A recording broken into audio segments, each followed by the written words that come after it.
Hello there, and welcome to Just About Earth, where curiosity gets comfortable and science takes its time. Tonight we're going to wander far back, far beyond written history, beyond cities, beyond farming, beyond anything that would look familiar to us today. We're going to spend some time with the first humans and gently explore what they were really like. When we hear the words early humans, it's easy to picture something simple or distant, almost like characters in a documentary rather than people. But the truth is quieter and in many ways more interesting. They were not so different from us in the ways that matter most. They felt hunger, warmth, fear, relief, curiosity. They watched the sky change colour at sunset. They noticed the sound of wind in tall grass. They probably lay awake sometimes listening to unfamiliar noises in the dark, wondering what was moving out there beyond the reach of the firelight. So tonight, we're not rushing. We're not jumping straight into dates or fossils or scientific terms. Instead, we're going to slow down and take a calm walk through the lives of those distant ancestors, piece by piece, until they begin to feel a little less distant and a little more human. But before we drift too far into the deep past, I'd like to ask you something simple. Where are you listening from tonight? And what time is it in your part of the world right now? Maybe it's late evening and the day is finally quiet. Maybe it's early morning and the light is just beginning to arrive. Wherever you are, whatever hour it happens to be, I'm glad you're here, taking a few moments to slow down and let your thoughts wander. If you find this kind of journey relaxing or interesting, or if it simply gives your mind a place to rest for a while, you might consider liking the video or subscribing. It helps this quiet corner of science reach other people who might need something calm at the end of a long day. And if not, that's perfectly fine too. Just settle in, get comfortable, and let's continue. Now, when most people imagine the first humans, they tend to think in extremes. Either they picture something almost animal-like, living only moment to moment, or they imagine heroic survivors, battling enormous predators and harsh landscapes every day. The reality was probably somewhere in between, and much more ordinary than either of those pictures. The first humans were not constantly fighting for their lives, but they were rarely completely safe. They were not primitive in the sense of being unintelligent, but their knowledge was shaped by a world without writing, without machines, without anything we would call technology today, except for the simplest tools and the control of fire. And perhaps the most important thing to remember is that they did not know they were living in what we would one day call prehistory. To them, life was simply life. The ground beneath their feet was not ancient. The sky above them was not part of a timeline. It was just the world as it had always been, and as far as they knew, as it always would be. Try to imagine waking up in a small group of people long before cities or villages existed. There are no distant sounds of traffic, no hum of electricity, no glowing screens.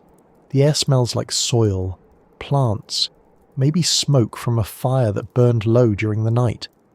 The temperature is cool and the light is just beginning to change, that soft grey blue that comes before sunrise. You don't check the time because there are no clocks. You don't check messages because there is no written language yet. Instead, you listen. Birds, insects, the movement of others nearby, the quiet shifting of someone getting up, the crackle of embers being stirred back to life. For early humans, awareness was everything. Paying attention to small sounds or changes in the environment wasn't just interesting, it was essential. A rustle in the grass might mean wind, or it might mean something watching from a distance. A change in the smell of the air might mean rain, or fire, or animals nearby. Their senses were not necessarily sharper than ours in a biological sense, but they were used more often and with more purpose. When your survival depends on noticing details, you notice them. At the same time, life was not a constant emergency. There were long stretches of ordinary time, walking, gathering food, resting, talking in whatever early forms of communication existed, watching children play, repairing tools, simply sitting and observing the world. Much of life, then as now, was made of small, quiet moments rather than dramatic ones. It's also worth remembering that early humans laughed. That may sound obvious, but it's something people often forget. Humour is deeply rooted in social animals, and there's every reason to believe our ancestors joked, teased, and played games. Laughter helps groups bond, it reduces tension, it makes cooperation easier. These are things that matter just as much in a prehistoric camp as they do in a modern living room. They also cared for one another. Archaeologists have found ancient skeletons of individuals who survived serious injuries or illnesses that would have made independent survival impossible. That means someone helped them. Someone brought food, protected them, waited for them to heal. Compassion is not a recent invention. It has been part of our species for a very long time. And then there is curiosity, that quiet, persistent habit of wondering about things.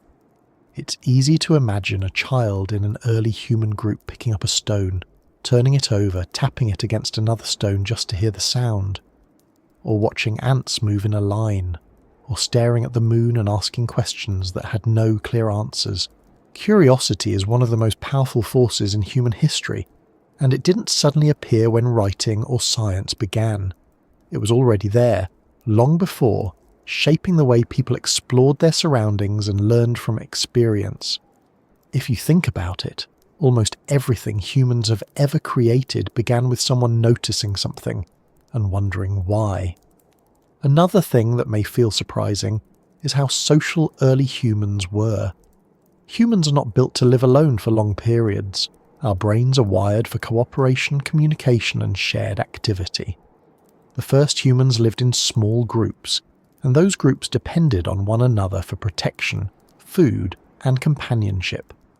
Living in a group also meant dealing with disagreements, misunderstandings, and moments of tension.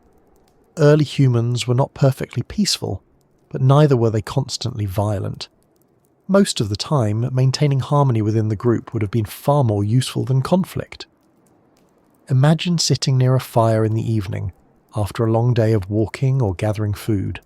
The light flickers, shadows move across faces and nearby rocks. Someone adds a piece of wood, and sparks rise briefly into the dark. People talk, perhaps telling stories about places they have been, animals they have seen, or things they remember. Those early stories were probably simple, but they were important. Stories help people share knowledge, remember dangers, and pass on lessons. They also help create a sense of belonging, of shared identity. Even now, thousands of years later, storytelling remains one of the most human things we do, and night itself must have felt very different then. Without electric light, darkness arrives gradually but completely. The stars become brighter than most of us ever see today. The Milky Way stretches across the sky, a pale river of light, visible to anyone who looks up. For early humans, the sky was not something distant or abstract. It was part of daily life, a familiar presence that marked the passage of time in its own slow, steady way. The changing phases of the moon, the shifting position of stars through the seasons, the lengthening and shortening of days, all of these patterns would have been noticed, even if they were not fully understood. Time itself probably felt different. Without schedules or calendars, life was guided more by light, weather, hunger, and the needs of the group. Morning meant waking when the light arrived. Evening meant resting when darkness made movement difficult or dangerous. The rhythm of life followed the rhythm of the earth. Of course, life was not easy. There were injuries, illness, hunger during difficult seasons, and the constant need to find food and water. But there was also resilience, adaptability, and an extraordinary ability to learn from experience. Humans are very good at solving problems, especially when working together. One of the reasons our species survived while many others did not is this flexibility. Early humans could live in forests, grasslands, coastlines, and eventually cold northern regions. They learned to use different foods, different tools, different strategies depending on where they were, and all of that began with small steps: a sharper stone, a better way to carry water, a more effective way to work together while hunting or gathering. Each improvement may have seemed small at the time, but over generations those small changes added up. It's also important to remember that early humans were not all the same. Different groups lived in different environments, faced different challenges, and developed different ways of living. There was no single experience that defined all early humans. Just as today, human life was varied and shaped by place, climate, and culture. Sometimes, when we look at the distant past, it's easy to think of it as a long grey stretch of time where nothing much changed. But in reality, it was full of gradual shifts, discoveries, and moments of quiet significance that shaped everything that came later. And perhaps the most remarkable thing is that every person alive today carries a connection to those early humans. Not just genetically, but behaviourally, emotionally, in the way we form friendships, care for family, respond to fear, and seek comfort in familiar places. The feeling of sitting somewhere safe at the end of the day, letting your thoughts slow down, listening to quiet sounds around you, that feeling is very old. It's something our ancestors would have recognised immediately. Long before any human footsteps pressed into soil, the world was already old, already busy, already filled with lives unfolding in their own quiet ways. Forests grew and retreated. Rivers shifted their courses.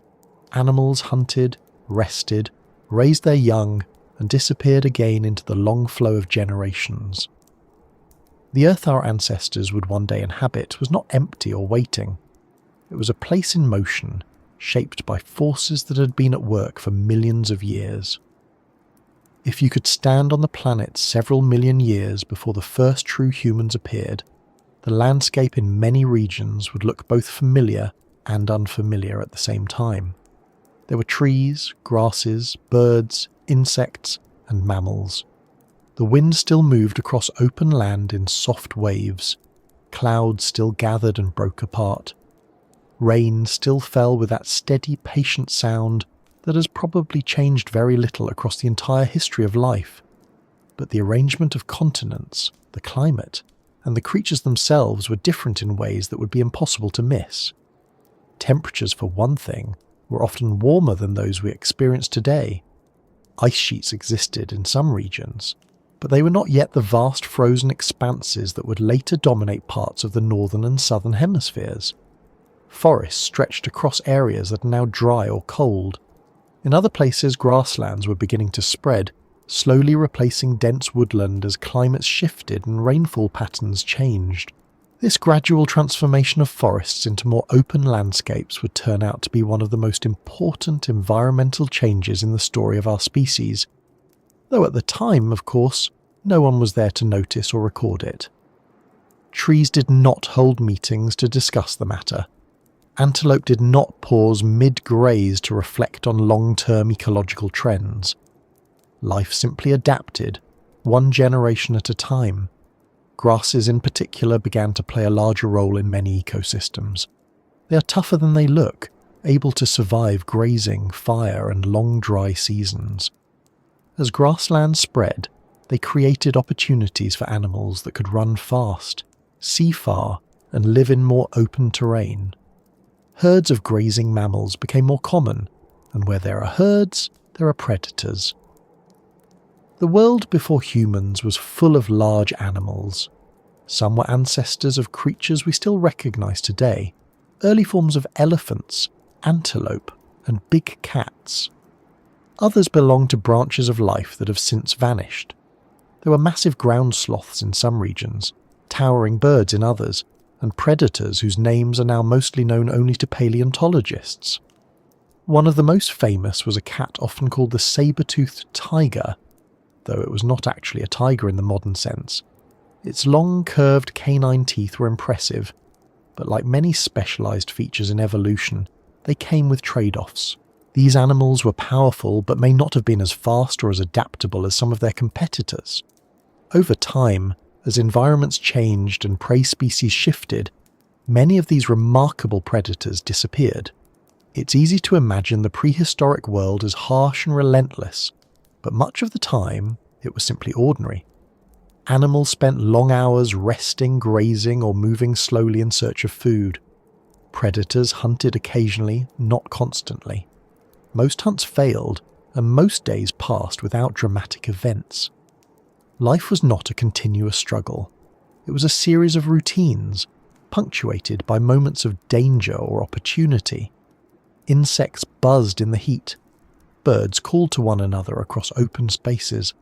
Small mammals moved quietly through undergrowth. If you sat still long enough, the world would settle into a kind of rhythm, the same way it does today in any place where the noise of machines is absent.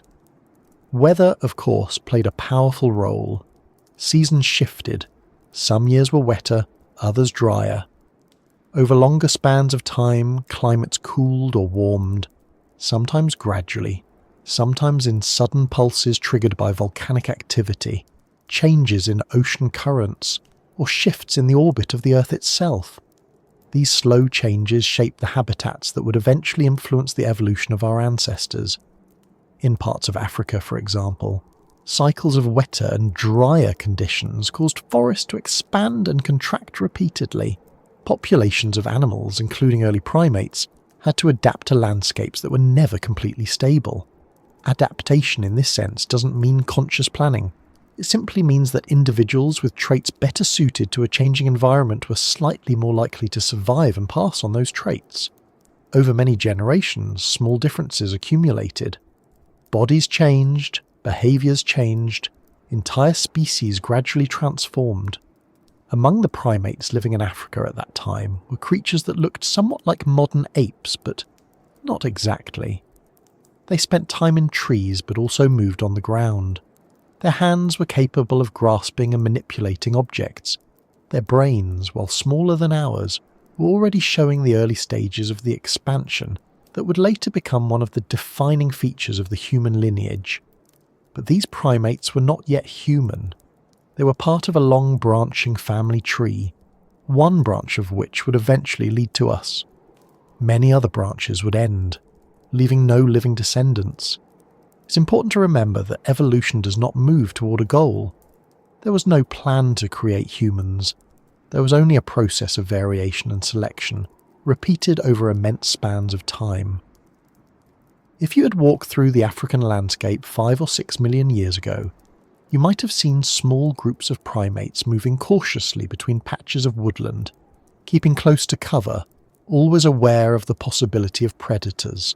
They would have been alert, social and curious, but they would not have known that their descendants would one day build cities, write books, or look back across millions of years to wonder about them.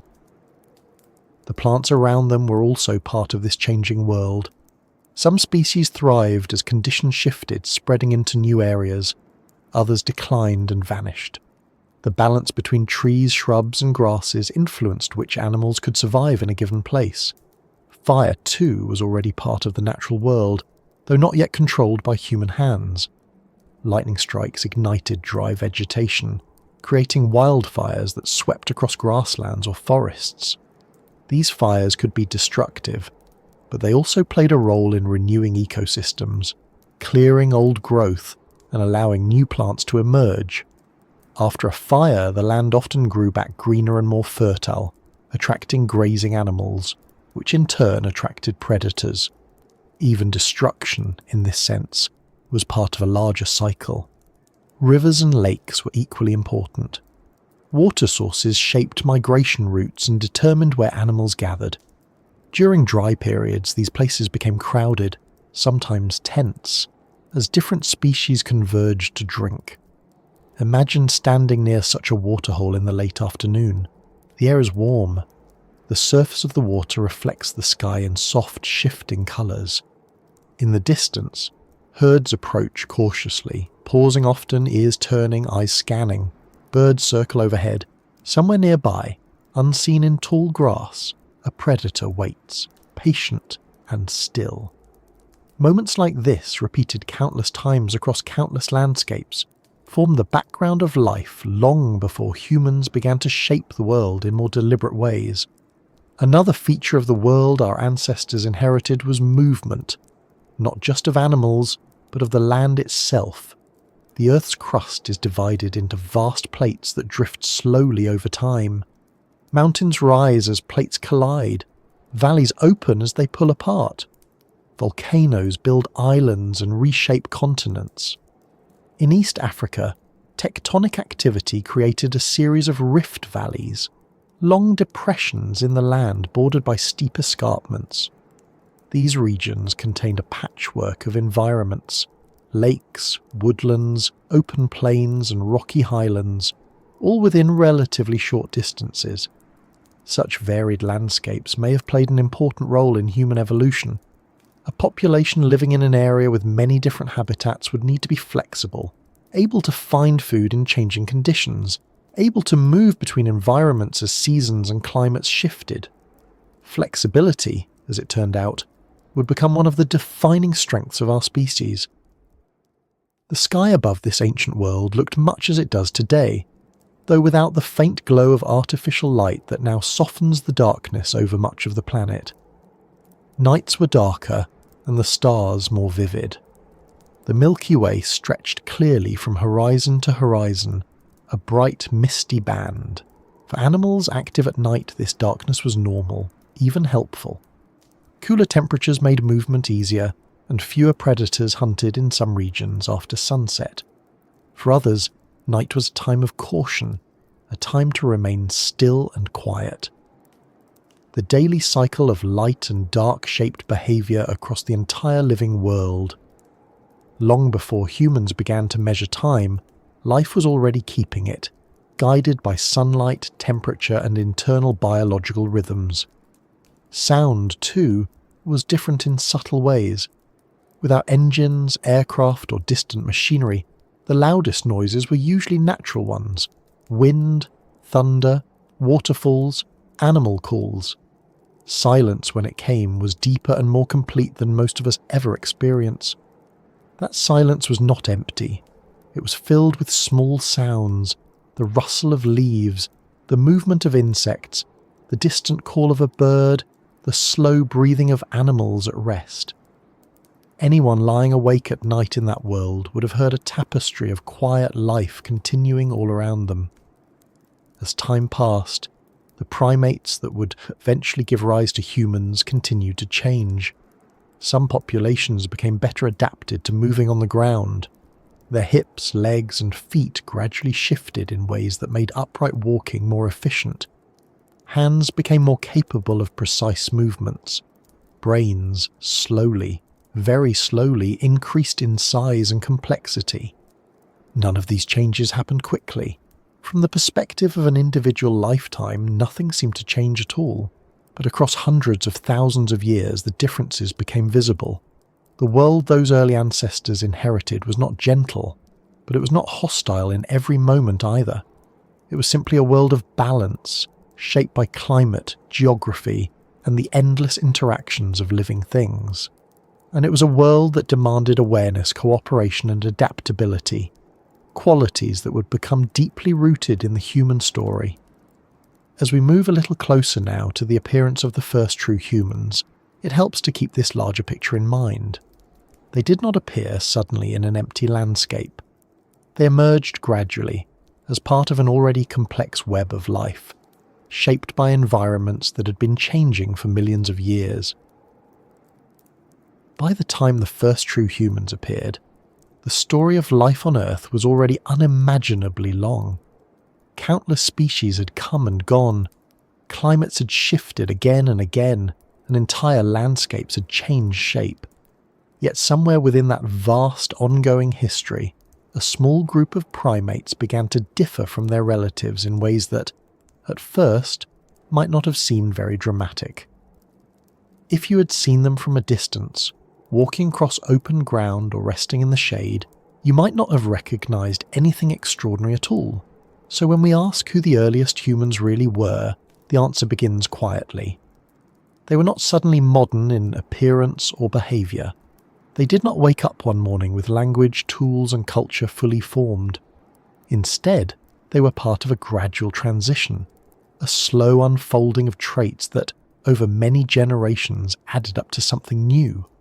Scientists usually use the name Homo to describe the group that includes modern humans and our closest extinct relatives. The earliest widely accepted members of this group appeared around 2 to 3 million years ago in Africa. One of the best known among them is Homo habilis, a species whose name means handy man, chosen because of the stone tools found alongside its fossils. But names like Homo habilis can sometimes create the impression of neat categories, as if evolution worked in clear steps, one species replacing another in tidy sequence. In reality, it was much messier. Different human species often lived at the same time, sometimes in the same regions. Traits overlapped. Populations changed gradually rather than all at once. The earliest humans were shorter than most people today, and their bodies were somewhat different in proportion. Their arms were slightly longer relative to their legs, reflecting their recent past in trees. Their faces projected forward more than ours, and their foreheads were lower. Yet their hands were capable of delicate movements, and their brains were larger than those of earlier primates. If you stood face to face with one of them, you would not mistake them for a chimpanzee or a gorilla. There would be something recognizably human in the eyes, in the way they held their posture, in the way they watched the world around them. And watching was important. The earliest humans lived in environments where awareness mattered constantly.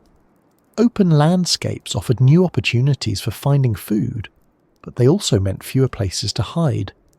Being able to notice movement in the distance, to read the behaviour of animals, to remember where water could be found, all of this shaped their daily lives. It's likely that their days followed patterns that, in some ways, still feel familiar. Morning activity often began with movement, searching for food, checking the surroundings, gathering edible plants, perhaps following animal tracks. Periods of walking were mixed with periods of rest. Energy had to be used carefully because food was not always guaranteed. Unlike many predators, early humans were not especially fast or strong. They survived through cooperation, observation, and persistence.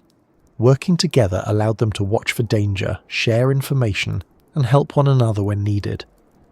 The earlier stone tools give us some clues about how they lived. These tools were simple, often just stones that had been struck to produce sharp edges. They were used for cutting meat, breaking bones, and processing plants.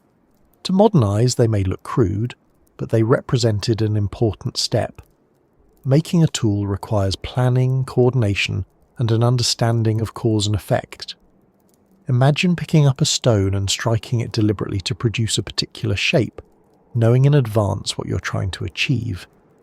That small act reveals a mind capable of foresight, of imagining a result before it exists. These tools also changed the way early humans ate. Access to meat, whether through hunting small animals or scavenging larger ones, provided dense sources of energy. Bone marrow in particular was rich in nutrients and could be reached by breaking open long bones with stones. This shift in diet may have played a role in supporting the gradual growth of larger brains, though the relationship between food and brain development is complex and still studied today. Life in small groups remained essential. The earliest humans likely lived in bands of perhaps a few dozen individuals, sometimes fewer. These groups were probably made up of related individuals along with others who joined through social bonds or partnership. Within such groups, everyone would have known everyone else. There was no anonymity, no large crowds, no strangers passing unnoticed. Each person's actions mattered to the others, and cooperation was not just helpful, but necessary. Children would have grown up surrounded by adults who shared responsibility for their care. Human childhood has always been unusually long compared to many other animals. Young humans take years to develop the skills needed to survive independently.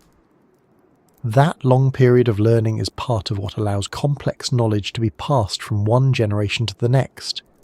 Even in the earliest human groups, this learning process was already underway.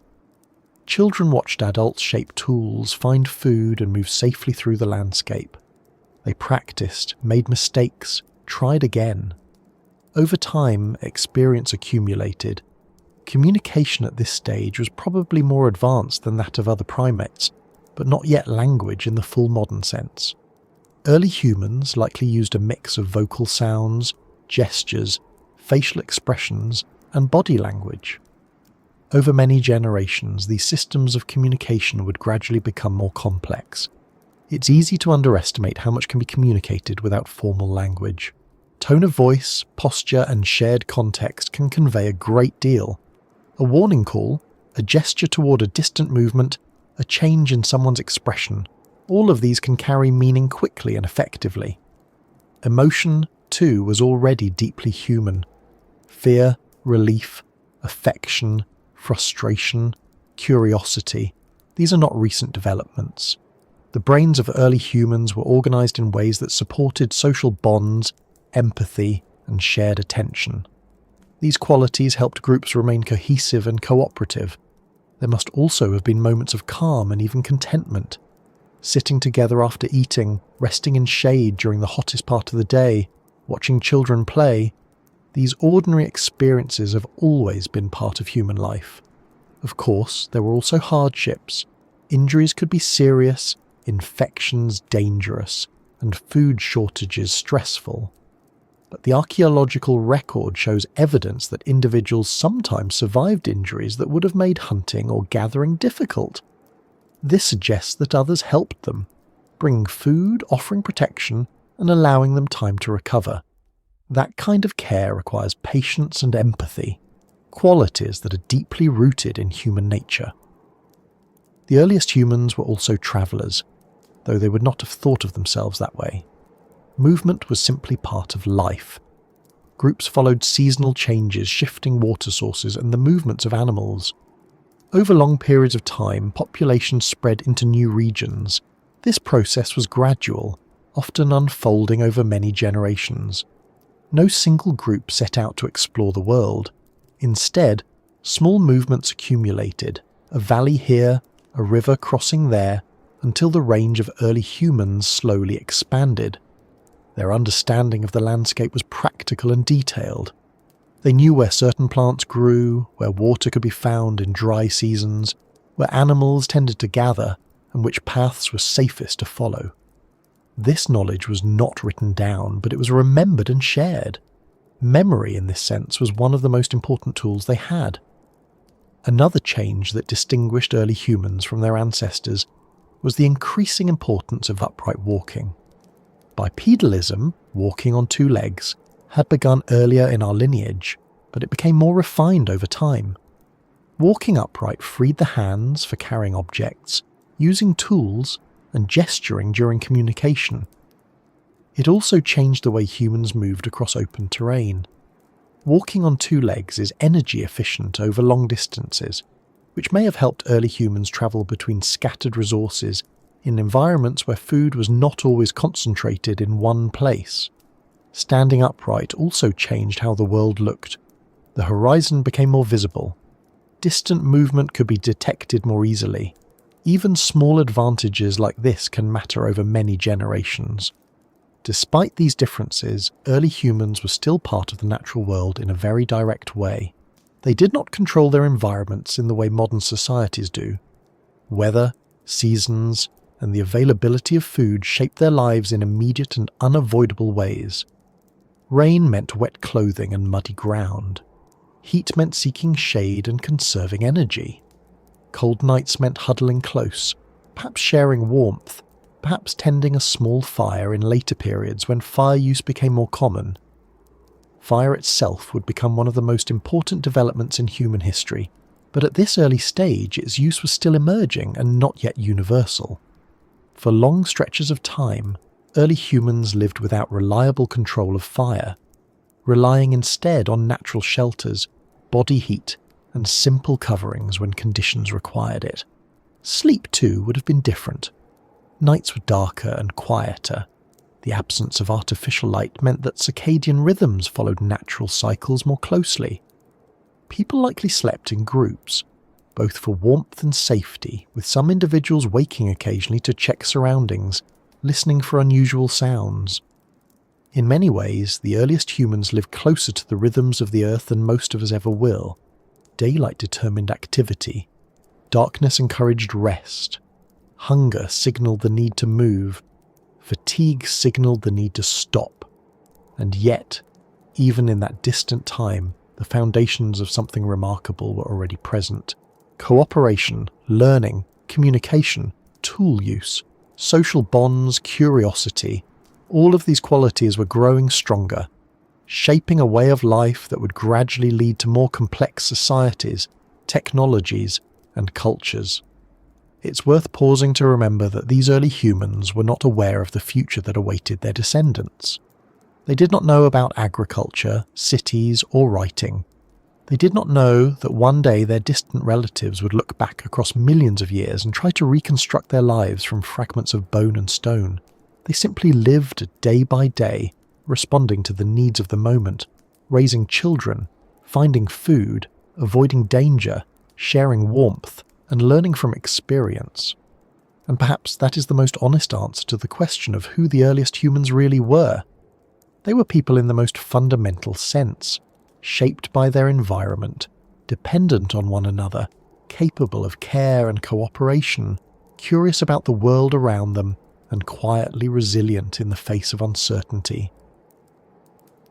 Morning did not begin with an alarm or a clock, or even a clear boundary between night and day. Instead, it arrived slowly, almost gently, as the darkness thinned and the first pale light spread across the horizon. For the first humans, waking was not an abrupt moment, but a gradual return to awareness, shaped by sound, temperature, and the subtle change of light filtering through leaves or across open ground. Someone might stir first, shifting slightly, listening. The air would still be cool, carrying the faint scent of soil and plants, perhaps the fading trace of smoke from a fire that had burned low during the night. Nearby, others would still be asleep, breathing steadily, resting close enough to feel one another's warmth and presence. Sleeping close together was practical. Nights could be cold, and closeness offered protection as well as comfort. A lone individual in the darkness would have been vulnerable, but a small group together created safety through numbers, shared awareness, and the simple reassurance of familiar voices and faces nearby. As the light grew stronger, more people would wake. There was no need for urgency. Early humans did not rush into a tightly scheduled day. Activity began gradually, shaped by hunger, weather, and the needs of the group. Someone might stand, stretch, and walk a short distance to look over the surrounding land. That first look of the morning mattered. It was a quiet check of the world, a way of noticing whether anything had changed during the night. Fresh tracks in the soil, unusual movement in the distance, the sound of animals calling, all of these small details helped shape decisions about the day ahead. Children, when they woke, were not hurried into routines. They stayed close to adults, watching, listening, absorbing the patterns of daily life. Human children learn by observation as much as instruction, and this was just as true tens of thousands of years ago as it is today. Hunger usually guided the next steps. Finding food was one of the central tasks of every day, but it was not always a desperate or frantic activity.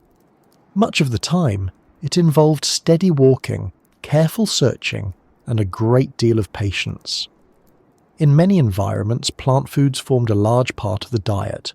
Roots, tubers, fruits, nuts, seeds, leaves, depending on the season and the region. Gathering these foods required knowledge that was built slowly over years of experience. Which plants were safe, which were poisonous, which were easiest to dig, which ripened at certain times of year. This knowledge was stored not in books or written lists, but in memory, shared through conversation, gesture, and example. Imagine a small group moving across open land in the early morning, the sun still low, shadows long and soft. They walk at an unhurried pace, scanning the ground and the vegetation. Occasionally someone kneels to dig or pick, placing food into a simple container made from woven fibres or animal hide. There is conversation, but it is not constant. Silence is comfortable. The sounds of footsteps, wind, insects, and distant birds fill the spaces between words. Sometimes the group might split for a while, some individuals continuing to gather while others search for different resources. Reuniting later was part of the rhythm of life, and it required an awareness of landmarks, of direction, of where others were likely to be. Water was another daily concern. Streams, lakes, or seasonal pools had to be visited regularly. These places were both essential and potentially dangerous because many animals depended on the same water sources. Approaching cautiously, watching for movement, listening before stepping into the open, all of this was part of the routine. Not every day involved hunting, and when hunting did occur, it was often a cooperative effort requiring planning and coordination. Early humans were persistent hunters in some cases, capable of following prey over long distances, using endurance and teamwork rather than speed alone. But hunts were uncertain, and success was never guaranteed. Because of this uncertainty, flexibility was vital. If one source of food was scarce, another had to be found. This ability to adapt, to shift strategies rather than rely on a single method, was one of the quiet strengths that helped humans survive in changing environments. As the sun climbed higher, the temperature would rise. Midday heat often brought a slower pace. Resting in shade conserved energy and reduced the risk of overheating. These periods of rest were not wasted time. They were opportunities for social interaction, tool repair, grooming, and simple relaxation. Grooming in particular played an important role in social bonding. Among primates, grooming is not only about hygiene but also about trust and connection. The gentle, repetitive movements are calming, reinforcing social ties and reducing tension within the group. Conversations during these quiet hours might include shared memories, observations about the landscape, or the passing on of practical knowledge. A certain path might be safer during dry seasons. A particular tree might bear fruit at a certain time. A distant ridge might be known for shelter during storms. Knowledge like this formed a kind of invisible map, carried in the minds of the group, constantly updated and refined through experience. Children during these hours often played, though their play was also a form of learning. They practiced throwing, running, climbing, and imitating the actions of adults. Play built coordination, strength, and social understanding, all of which would be needed later in life. Watching children play would have looked surprisingly familiar to us. Laughter, small arguments, moments of cooperation, bursts of energy followed by sudden fatigue. The details of toys and games may have been different, but the spirit of play itself has likely changed very little across the long span of human history. As afternoon approached, activity often resumed. More gathering, more movement, perhaps checking traps or returning to areas where food had been found earlier. The angle of the sun, the length of shadows, and the cooling of the air all signalled that the day was moving toward evening. Evening was often a time of return, of regrouping. Individuals who had spent parts of the day apart came back together, sharing what they had found. Food was often shared within the group, reinforcing cooperation and ensuring that no one was left entirely without. Sharing food was not only practical but also social. Eating together strengthens bonds. It creates a sense of belonging, of mutual dependence, of being part of something larger than oneself. If fire was available, evening around a fire became one of the most important parts of the day. Fire provided warmth, light, and protection from some predators. It also created a space for conversation and storytelling. Firelight changes the way people interact. Faces are illuminated, shadows move, attention gathers. The warmth encourages stillness. In that quiet circle of light, stories could be told, memories shared, lessons passed to the young. Stories at that time were not entertainment in the modern sense. They were ways of preserving knowledge, of explaining dangers, of remembering places and events. But they were also something more subtle, a way of making sense of the world, of giving shape to experience. Night itself brought a different atmosphere. Darkness in the ancient world was deep, far deeper than most of us ever experience now. The sky, free of artificial light, was filled with stars so bright and numerous that the Milky Way formed a clear, glowing band overhead. People would have noticed these patterns, even if they did not yet have names for constellations or an understanding of astronomy. The regular movements of the moon and stars provided a sense of rhythm and continuity, a quiet reminder that the world followed patterns larger than any individual life. Sleep came gradually, just as waking had. Conversation slowed. The fire burned lower. One by one, people lay down, arranging themselves close together, wrapped in hides or simple coverings when necessary. Night sounds filled the darkness. Insects, distant calls, the rustle of wind in vegetation. Occasionally someone might wake briefly, listening, then settle back into sleep. It is worth remembering that sleep in early human groups was often lighter and more flexible than in modern settings. People did not necessarily sleep in one uninterrupted block. Periods of waking during the night were common, and this pattern may have provided additional awareness of the surroundings. Dreams, too, were part of life then as they are now. We cannot know what the first humans dreamed about, but the human brain has been dreaming for a very long time.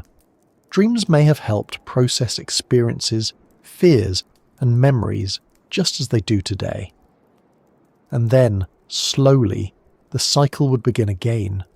Light returning, sounds of waking, the quiet check of the world at dawn. When we imagine a day like this, it might seem simple compared to modern life, but simple does not mean empty. Each day required attention, skill, cooperation, and adaptability. Each day was filled with decisions, small and large, that shaped survival and well-being. There was also a kind of presence in that way of living, a closeness to immediate experience. Without constant distractions or distant concerns, attention remained focused on what was nearby, what was happening now, what needed to be done next. That kind of attention is something we still recognize in ourselves, in moments when we slow down, when we focus on simple tasks, when we notice small details in our surroundings. Finding food was not a single task set apart from the rest of life. It shaped the entire rhythm of each day, influencing when people moved, where they travelled, and how they worked together. For the first humans, survival depended less on sudden bursts of success, and more on steady awareness, patience, and an ability to read the land in ways that are easy for us to overlook today. If you imagine walking through a natural landscape without shops, farms, or stored supplies, you begin to understand how important knowledge becomes. Every tree, every patch of ground, every stream or rocky outcrop can hold possibilities, but only if you know what to look for. Early humans carried this knowledge in memory, built slowly through observation and shared experience. Plants were often the most reliable source of food. While hunting captures the imagination, gathering likely provided a large portion of daily nutrition for many groups. Edible roots, tubers, berries, seeds, nuts, leaves, and fruits were available in many environments, though not always in the same place or at the same time of year. Knowing where these foods grew and when they were ready to harvest was essential. Imagine moving slowly across a landscape in the morning, scanning the ground and vegetation. Someone notices a particular cluster of plants and kneels to dig carefully at the base, loosening the soil with a stick or a shaped piece of wood. A thick root emerges, dusty but nourishing. Others nearby recognize the same plant and begin to gather more. This process required attention to detail. Some plants that look similar can be very different in effect. One may be safe and nourishing, another bitter or even dangerous. Early humans learned through experience and sometimes through mistakes which foods could be trusted. Seasonality also mattered. A place that offered abundant fruit for a few weeks might be empty for the rest of the year. Groups needed to remember these patterns, returning at the right time and moving on when resources dwindled. Seeds and nuts were especially valuable because they stored energy well. Some could be eaten immediately, while others might be carried and consumed later. Even without formal storage methods, the ability to transport food provided a small but meaningful buffer against hunger. Water was equally important and often shaped daily routes. Streams, springs, and lakes acted as anchors in the landscape, guiding movement and influencing where groups spent their time. These places were also gathering points for animals, which created both opportunity and risk. Approaching a water source required caution. Fresh tracks in the mud might reveal who had passed through recently. The direction of those tracks could suggest whether animals were still nearby. Listening before stepping into the open was a habit that helped avoid unpleasant surprises. In addition to gathering, early humans also obtained food from animals, though this did not always mean hunting in the dramatic sense we often imagine. Scavenging was an important strategy, especially in earlier periods. Large predators sometimes left behind carcasses with meat still attached, or bones rich in marrow. Breaking open bones to reach marrow required tools and technique. A well-placed strike with a stone could crack the outer layer, revealing the soft, fatty interior. Marrow is highly nutritious, and access to it may have been an important step in supporting the energy demands of growing brains. Over time, hunting became more significant, but it was rarely easy or guaranteed. Early humans were not the fastest runners or the strongest attackers. Their advantage lay in cooperation, endurance, and planning. One method sometimes used is known as persistence hunting. Instead of relying on speed, hunters followed an animal over long distances, moving at a steady pace while the prey exhausted itself. Humans are unusually well adapted for endurance walking and running, especially in warm conditions where sweating helps regulate body temperature. Many animals, by contrast, must stop to pant and cool down. Tracking required remarkable skill. A bent blade of grass, a faint indentation in the soil, a broken twig. All of these could reveal the direction and speed of an animal's movement.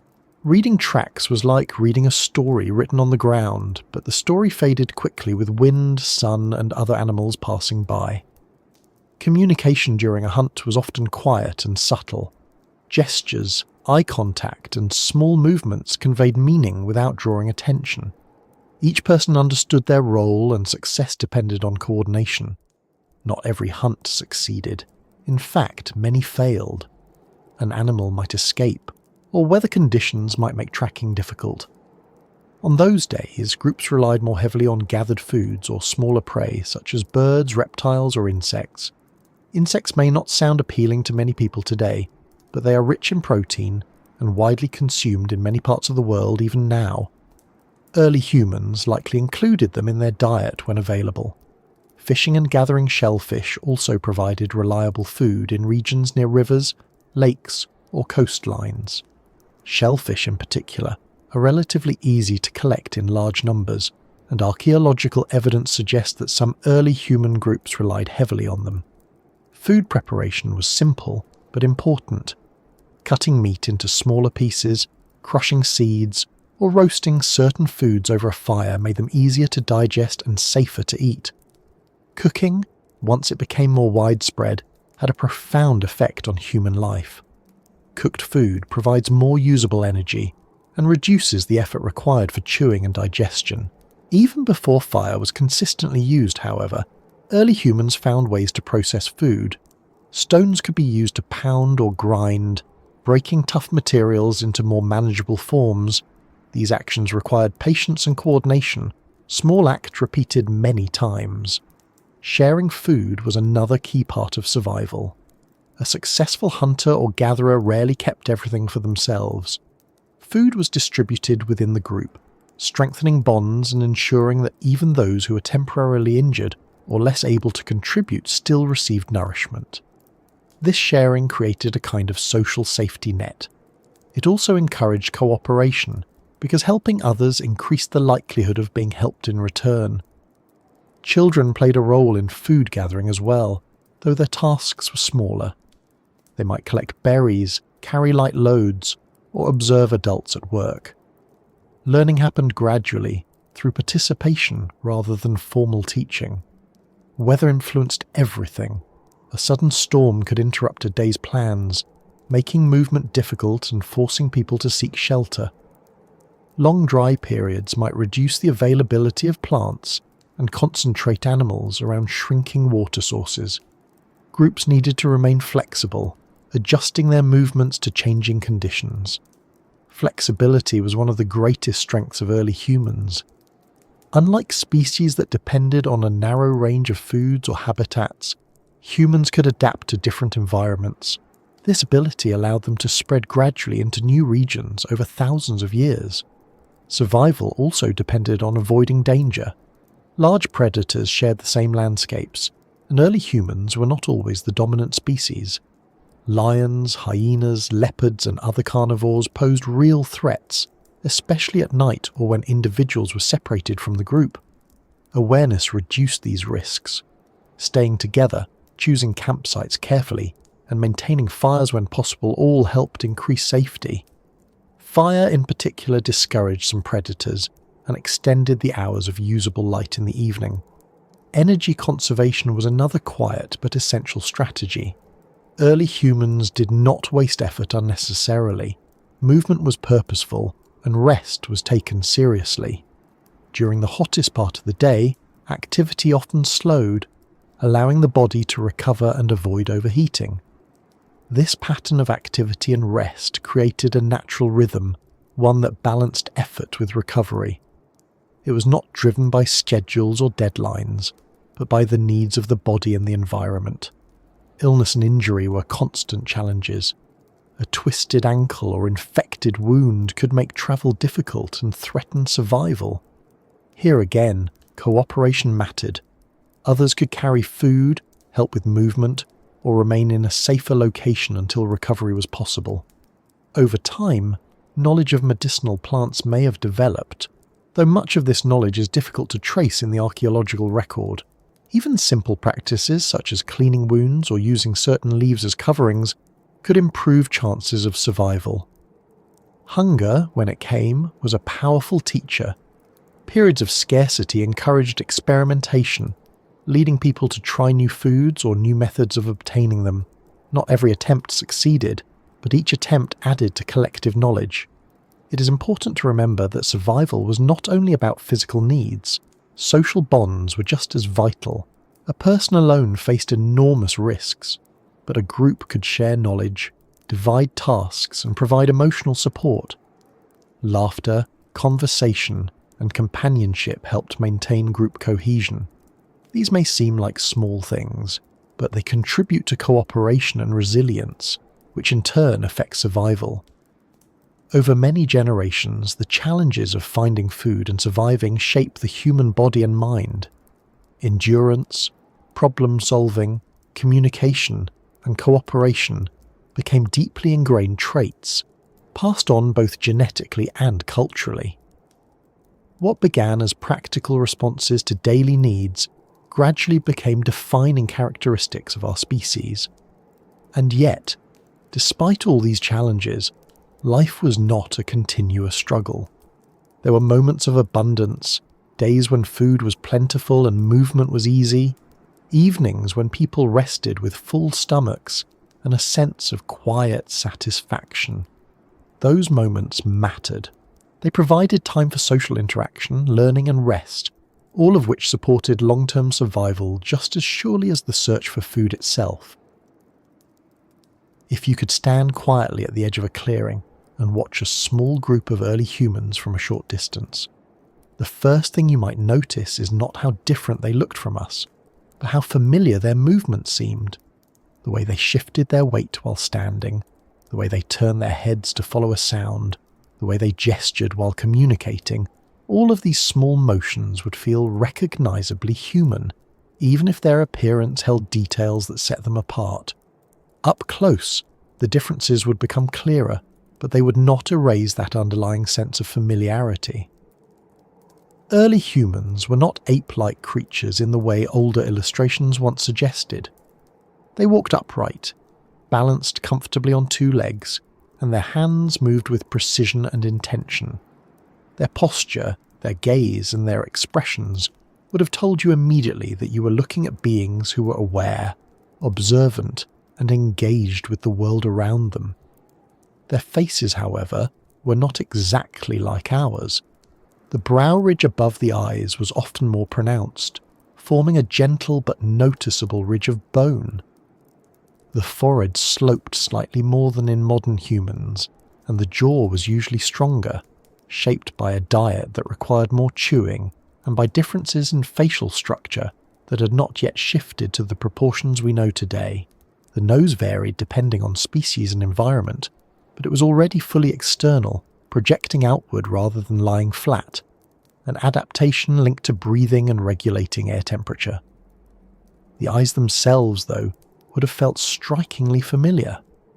Human eyes, with their visible whites and expressive movement, are powerful tools of communication, and this trait was already present in early humans. You would have recognized emotion in those eyes without needing any words. Skin tone would have varied depending on the region and ancestry, but in equatorial environments, darker pigmentation was common, providing protection against strong sunlight. Hair covered the head, often thick and dark, but the body was less densely covered than in most other primates.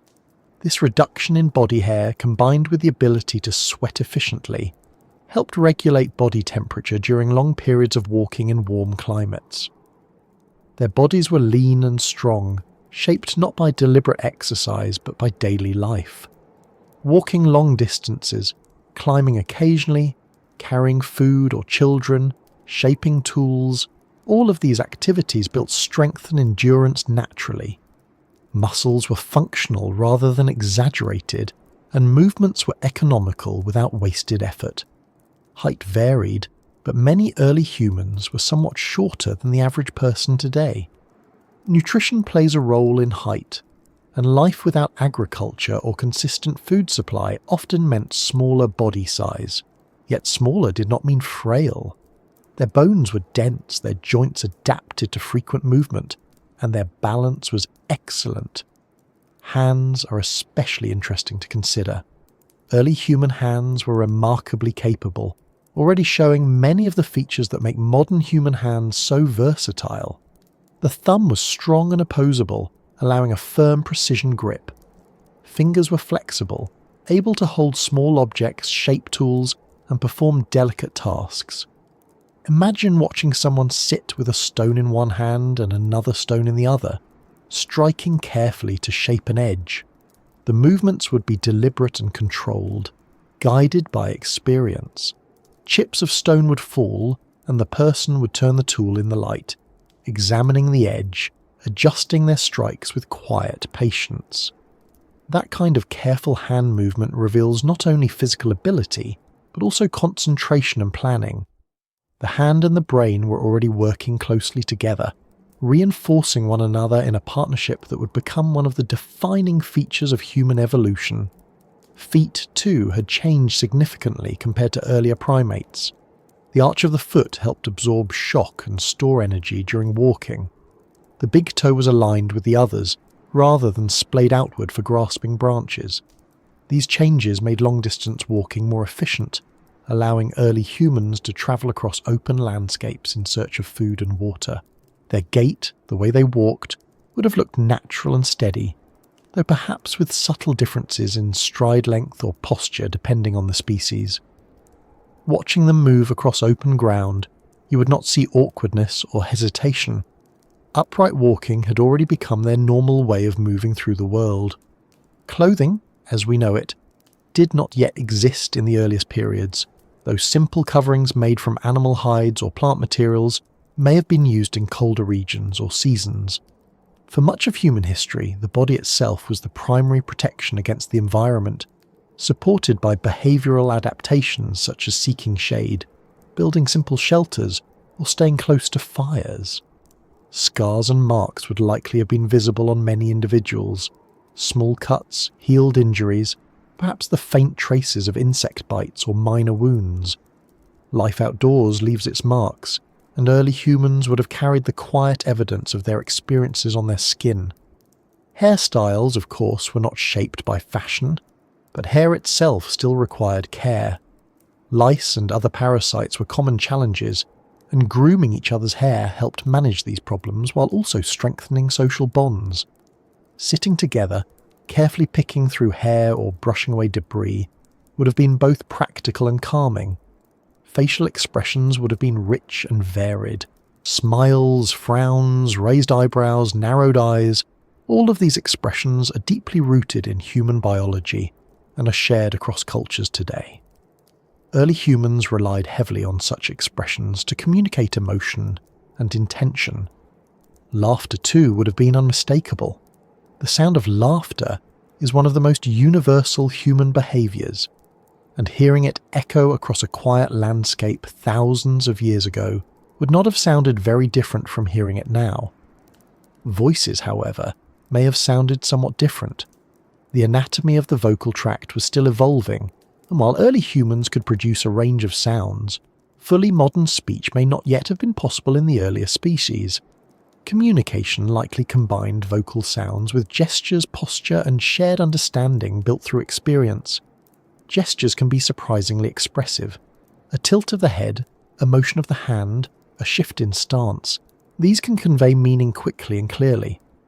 Watching early humans interact, you would see constant, subtle communication.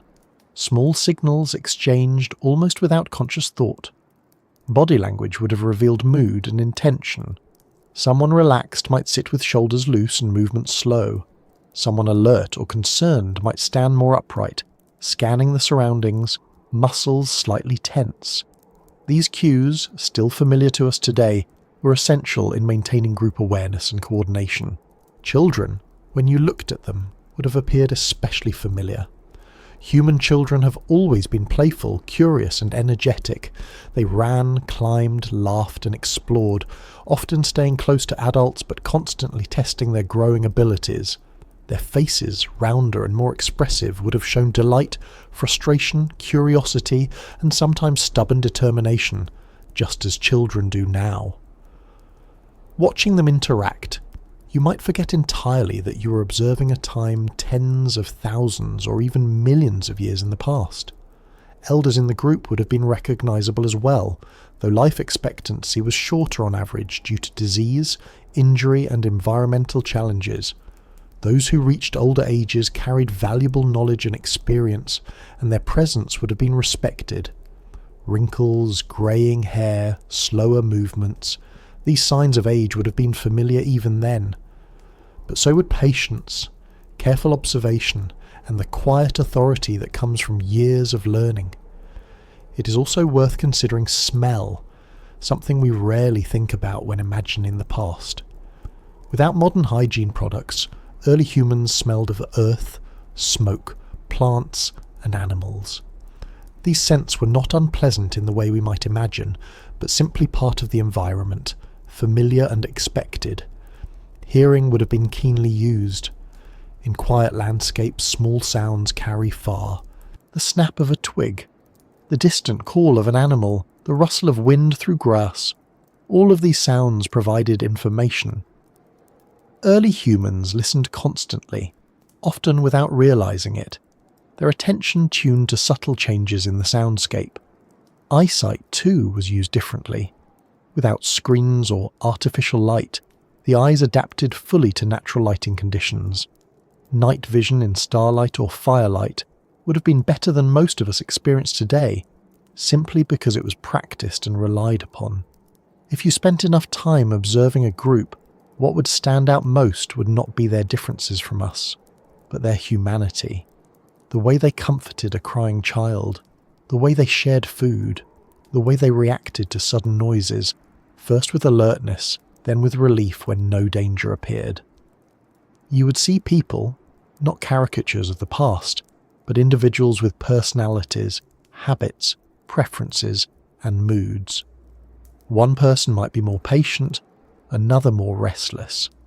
One might be especially skilled at shaping tools, another especially good at tracking animals or remembering distant water sources. Differences in ability and temperament existed then just as they do now. Faces when relaxed would show the same quiet expressions we see in people resting today. Eyes half closed, breathing slow, thoughts drifting. These moments of stillness are deeply human, part of the rhythm of life that has continued unchanged for thousands of generations. It is easy to forget how much of our identity is expressed not through grand actions, but through small, everyday gestures. The way someone sits, the way they look at others, the way they react to a familiar voice. These details reveal character and emotion. Early humans were full of such details, just as we are. If you could have walked among them, listened to their voices, watched their faces in the glow of firelight, the past might not have felt as distant as we often imagine. You might have felt instead a quiet recognition, a sense that these people were not strangers but part of the same long story. When we imagine the first humans, it is easy to picture individuals moving across a landscape, searching for food or watching for danger, but no one truly lived alone for long. Human beings have always been social, and the earliest humans were no exception. Their survival depended not only on skill or strength, but on connection, cooperation, and the quiet, steady presence of others nearby. A small human group might have included a few families, perhaps 20 or 30 individuals in total, sometimes fewer, sometimes slightly more depending on the season and the availability of food. Everyone would have known everyone else. There were no strangers within the circle, no unfamiliar faces passing in crowds. Each person's voice, posture, and habits were known, remembered, and understood. Living in such close proximity meant that relationships mattered deeply. Cooperation was not an abstract idea. It was part of daily life. Finding food, watching children, staying alert for predators, caring for the sick or injured, all of these tasks were easier and safer when shared. Families formed the core of these groups, but family did not always mean only parents and children in the modern sense. Care was often shared more broadly. A child might be watched by an older sibling, a grandparent, or another adult in the group while parents gathered food or travelled short distances. This kind of shared responsibility helped ensure that children were protected and that knowledge passed easily from one generation to the next. Human childhood has always been long compared to most other animals. A young antelope can stand and run within hours of birth. A human child requires years to develop the physical skills, awareness, and understanding needed to live independently.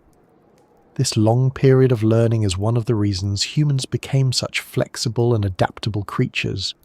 But it also meant that early human groups needed patience and cooperation to raise children successfully. Children themselves were not only learners, but also a source of energy and joy within the group. Their curiosity, their games, their laughter, these things helped maintain bonds and reduce tension. Play, which might seem unimportant at first glance, served many purposes. It strengthened bodies, sharpened coordination, and helped young humans practice social interactions that would matter later in life. Watching children play would have been a familiar sight even tens of thousands of years ago.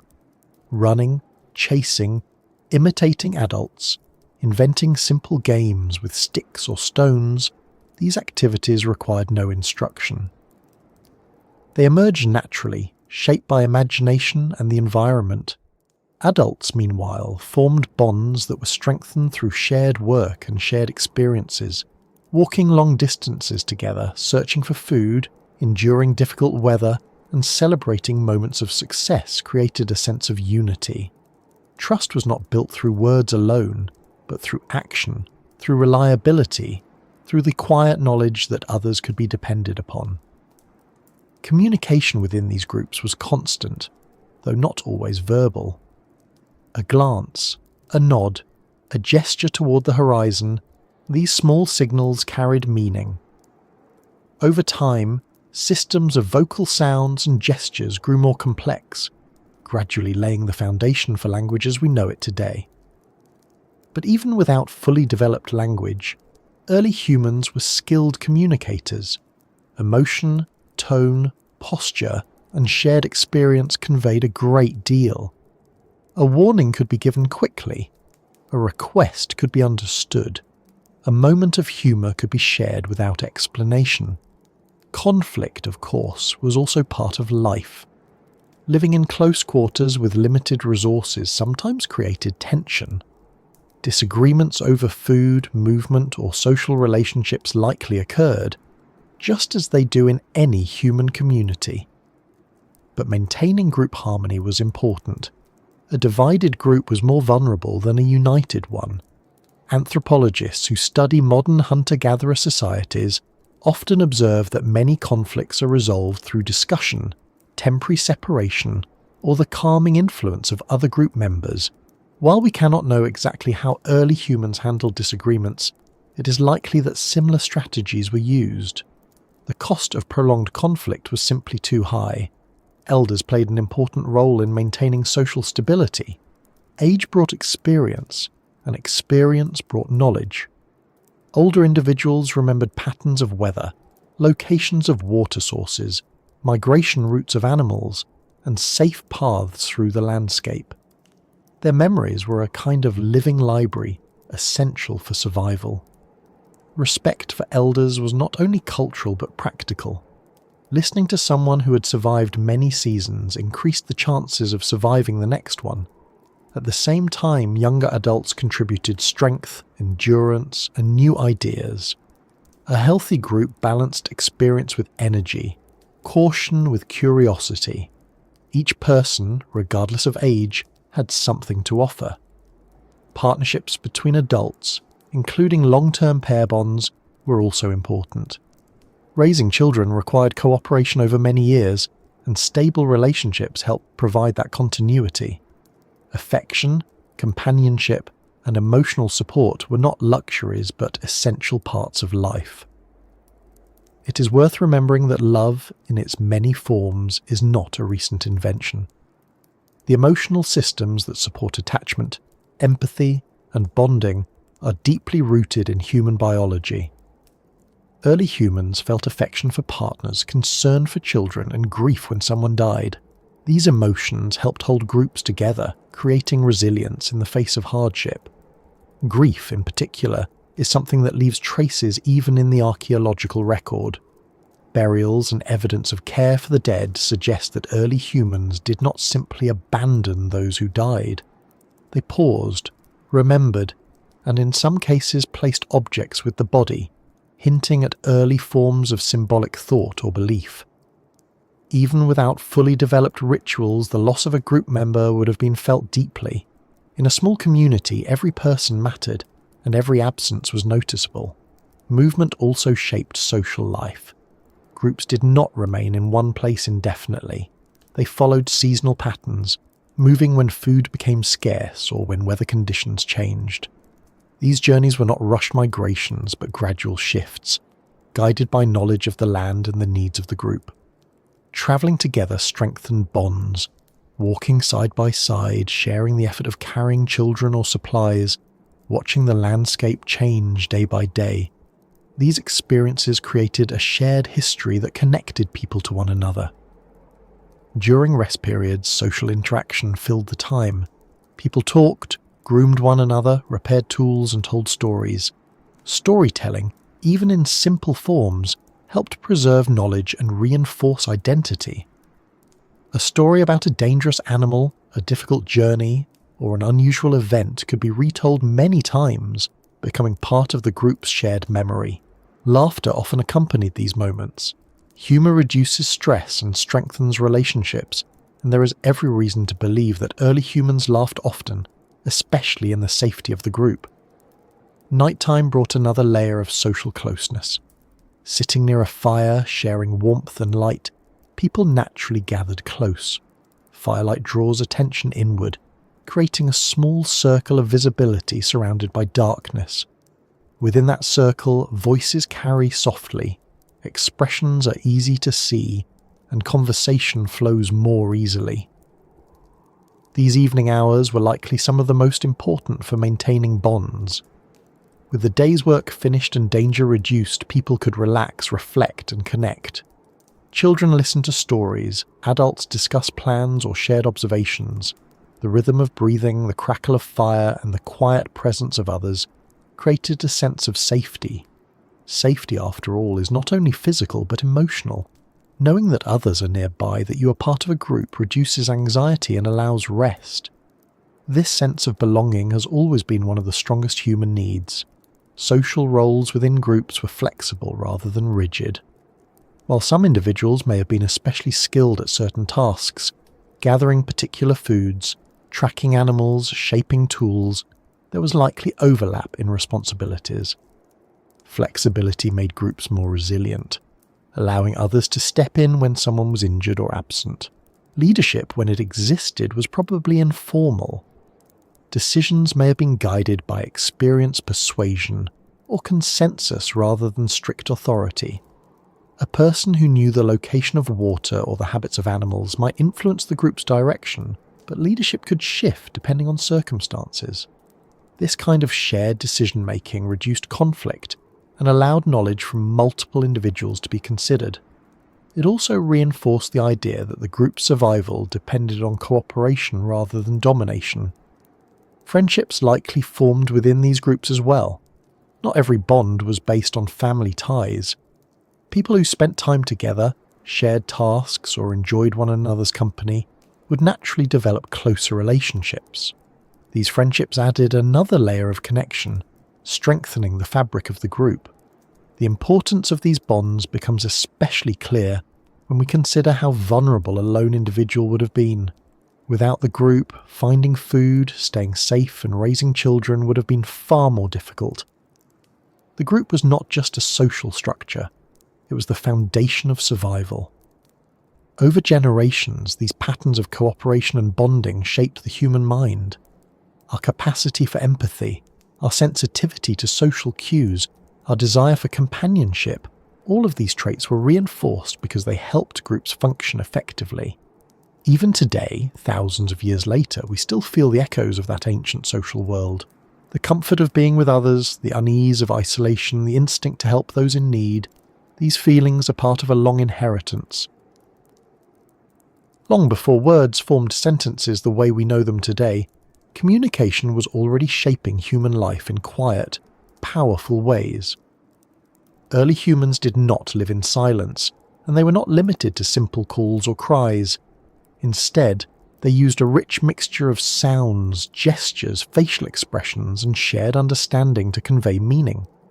Communication was constant, woven into every movement and interaction, and it allowed groups to cooperate, learn, and stay safe in a world where attention and coordination mattered deeply.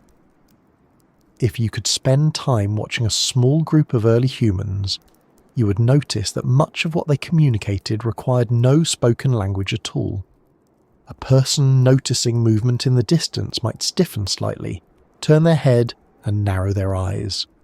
Others would see the change in posture and immediately become more alert. No words would be needed, the message would already be understood. Body language has always been one of the most powerful forms of human communication. The way someone stands, moves, or looks at another person conveys intention, emotion, and awareness. A relaxed posture signals calm. Quick, sharp movements suggest urgency. A raised hand can mean stop, wait, or look. These signals are nearly universal, and they were likely even more important in early human groups than they are today. Facial expressions carried enormous meaning. A smile, a frown, widened eyes, or a tightened jaw can communicate feelings instantly. The muscles of the human face are capable of subtle changes that others can read almost automatically. Even without formal language, early humans could understand fear, amusement, irritation, curiosity, and affection simply by observing one another's expressions. Eye contact also played a significant role. Humans are unusual among primates in having visible whites of the eyes, which make it easier to see where someone is looking. This allows attention to be shared. If one person looked toward a distant movement, others could follow their gaze and understand that something required attention.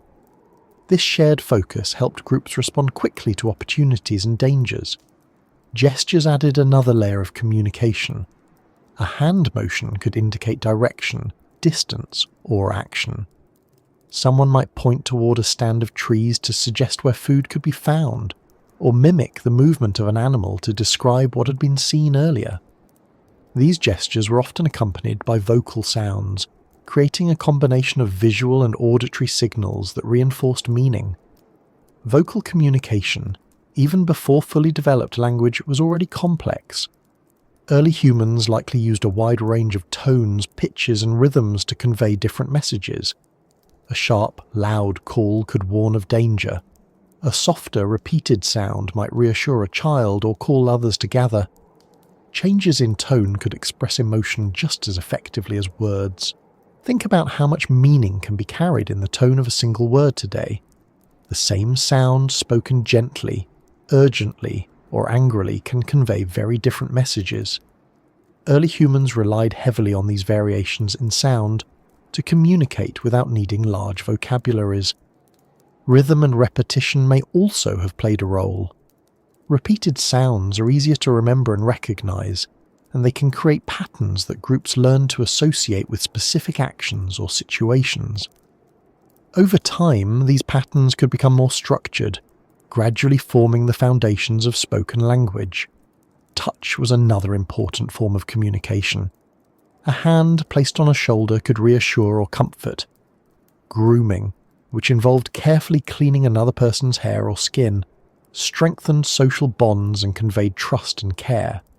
Physical closeness itself communicated safety and belonging, especially within families and close relationships. Children learned communication through observation and imitation. They watched how adults gestured, listened to vocal sounds, and practiced making their own. Just as children today learn to speak by listening and experimenting, early human children learned to communicate through constant exposure and practice.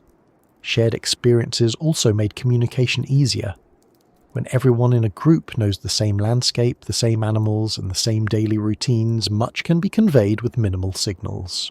A simple gesture toward a familiar hill or river can carry layers of meaning because everyone already understands its significance.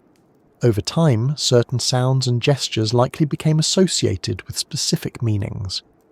A particular call might consistently be used to signal the presence of water, another to indicate a type of food, another to warn of predators.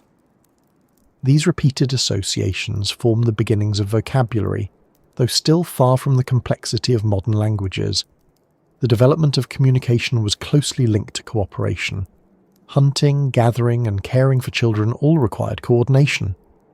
Being able to signal quietly during a hunt or call others to help carry food improved the chances of success. Communication was not just useful, it was essential. Even emotional support depended on communication. A crying child needed comfort. A frightened individual needed reassurance. Soft sounds, gentle touches, and calm expressions helped reduce fear and restore a sense of safety. Storytelling, in its earliest forms, may have begun before language was fully developed.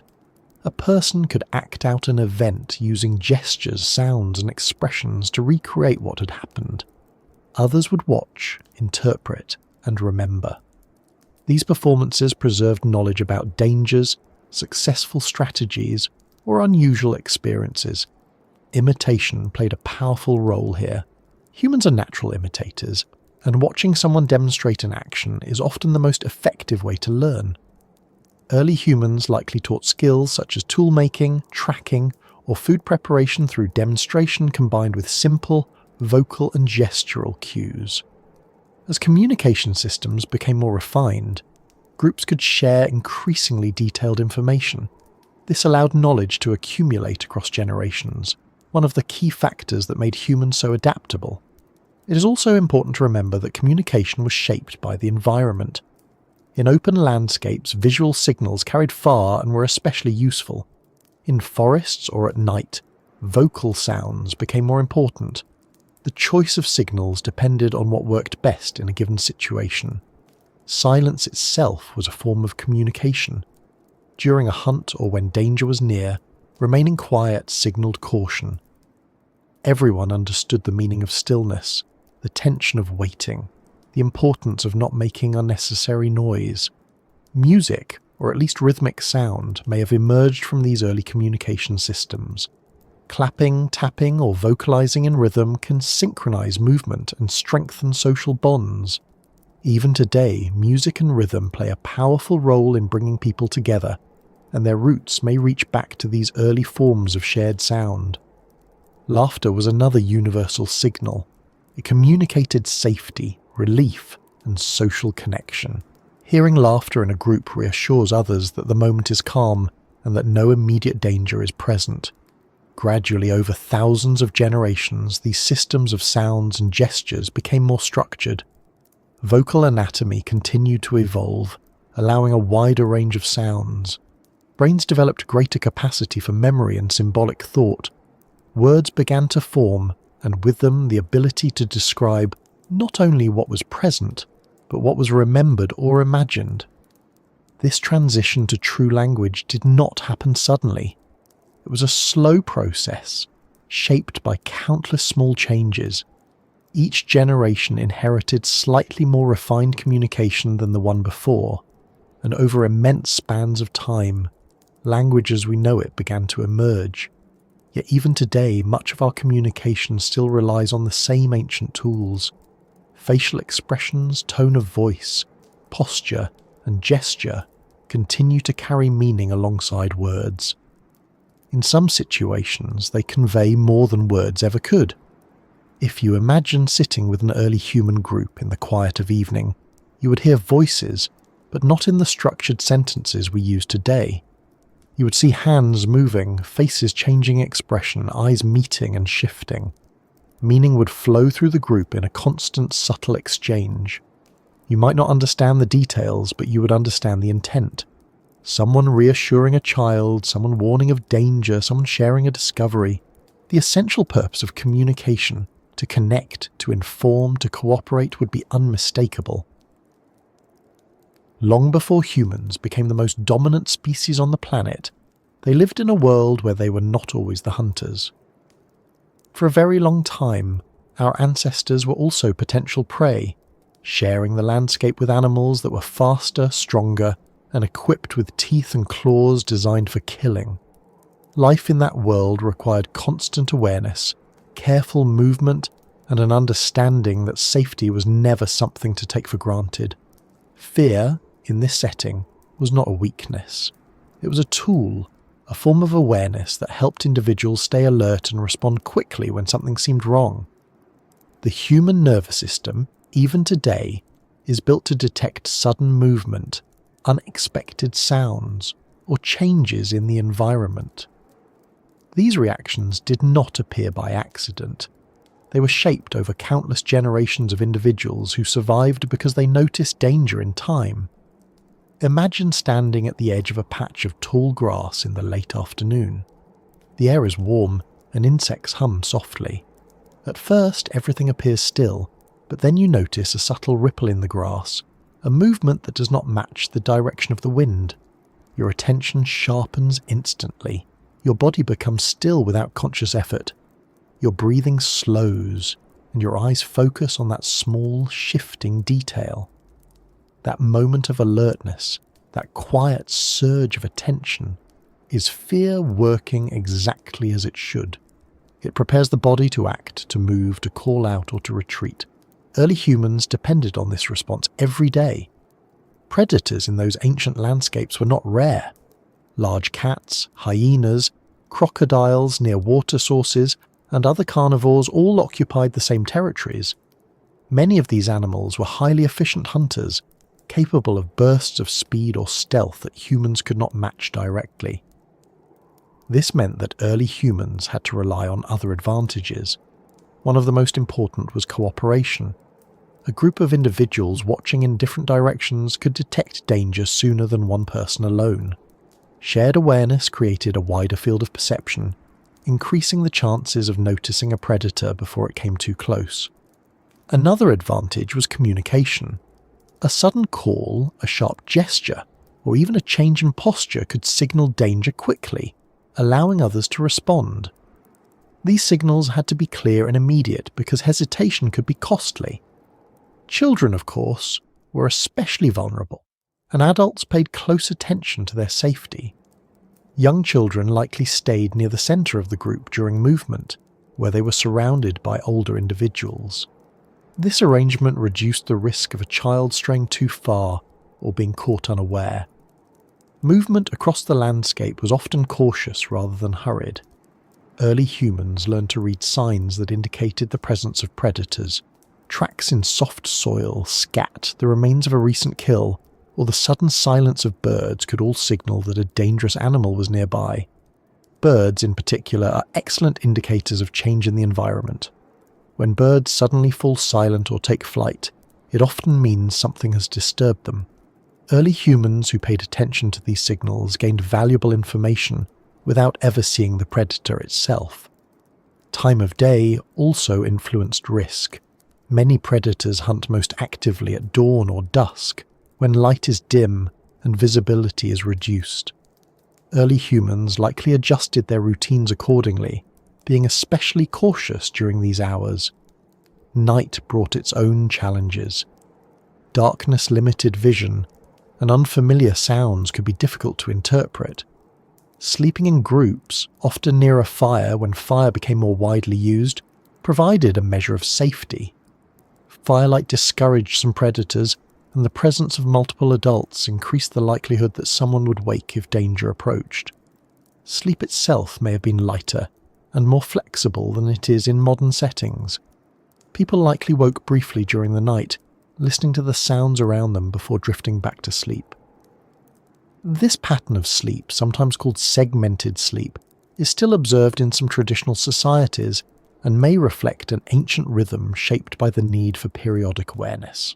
Fear was not constant, however, and living in a state of continuous panic would have been exhausting and unsustainable.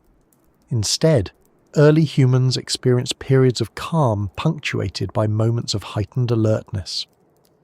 Much of the time, life proceeded in a steady, ordinary way, gathering food, walking, resting, caring for children, repairing tools.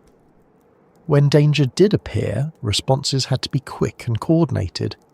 If a predator was spotted at a distance, the group might move away calmly but steadily, avoiding sudden movements that could attract attention.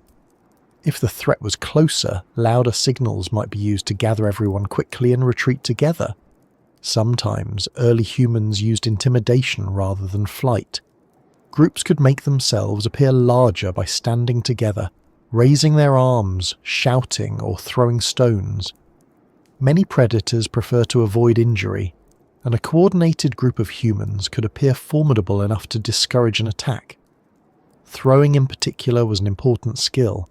Humans are unusually good at throwing objects with accuracy and force. Stones thrown in unison could drive off predators, or at least create enough confusion to allow the group to escape. Still, not every encounter ended safely. Injuries and deaths occurred, and these events would have left strong impressions on the group. Memories of dangerous places or animals were shared and remembered, shaping future decisions about where to travel or camp. Water sources, while essential, were often among the most dangerous places. Animals of many kinds gathered there, and predators knew it. Approaching a river or lake required careful observation. People likely paused at a distance, scanning the area, listening, and sometimes waiting before moving closer. Crocodiles, nearly invisible in murky water, posed a particular threat in some regions. Their ability to strike quickly meant that early humans had to remain cautious, even when drinking or collecting water. Large cats, such as lions or leopards, hunted both by stealth and by ambush.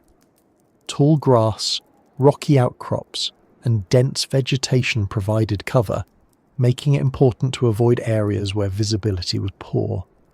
Moving through open ground, where predators could be seen from farther away, was often safer despite the lack of shade. Hyenas, often underestimated today, were powerful and intelligent animals capable of both hunting and scavenging. Their strong jaws could crush bone, and their social structure allowed them to coordinate in groups. Encounters with hyenas could be dangerous, especially at night. Despite these dangers, early humans were not helpless. Their intelligence, cooperation, and adaptability gave them tools that no other species possessed in quite the same combination. Over time, these advantages gradually shifted the balance. Fire, once controlled reliably, became one of the most important defences. Flames and smoke deterred many predators, and the light extended the hours during which people could remain active and aware. Sitting around a fire at night not only provided warmth, but also created a protective boundary, a circle of light in which people could rest more safely. Awareness of terrain also improved safety. Campsites were often chosen carefully, with clear lines of sight, access to water, and nearby escape routes. Elevated ground provided a better view of the surroundings, reducing the chance of surprise. Tools, too, played a role in defence. Even simple wooden spears or sharpened sticks increased the ability to fend off attackers.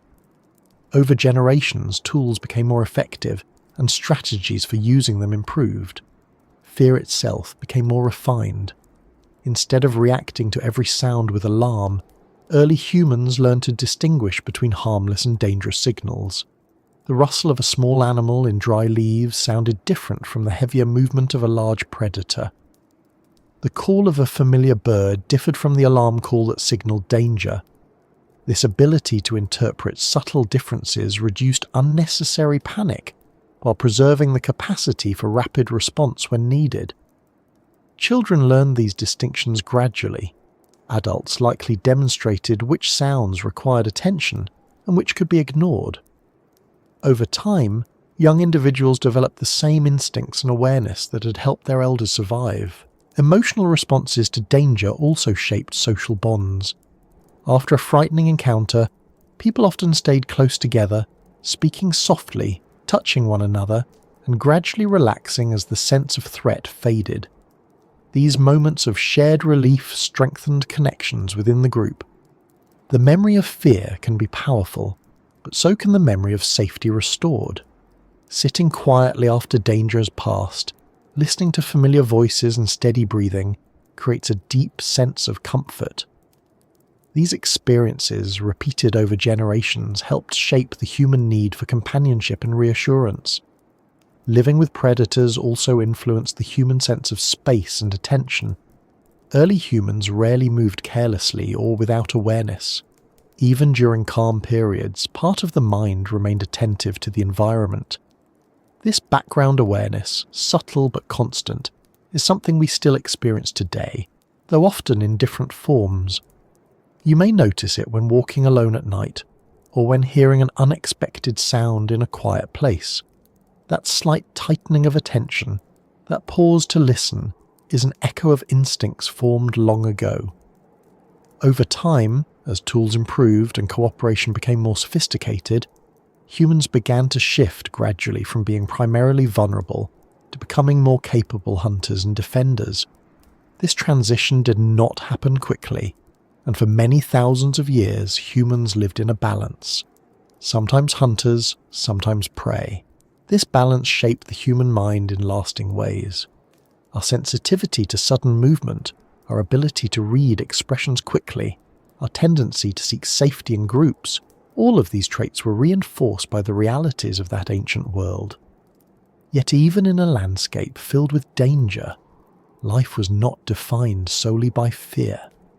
There were long periods of calm, days when no predators appeared, evenings when the only sounds were wind and insects, and the quiet murmur of conversation.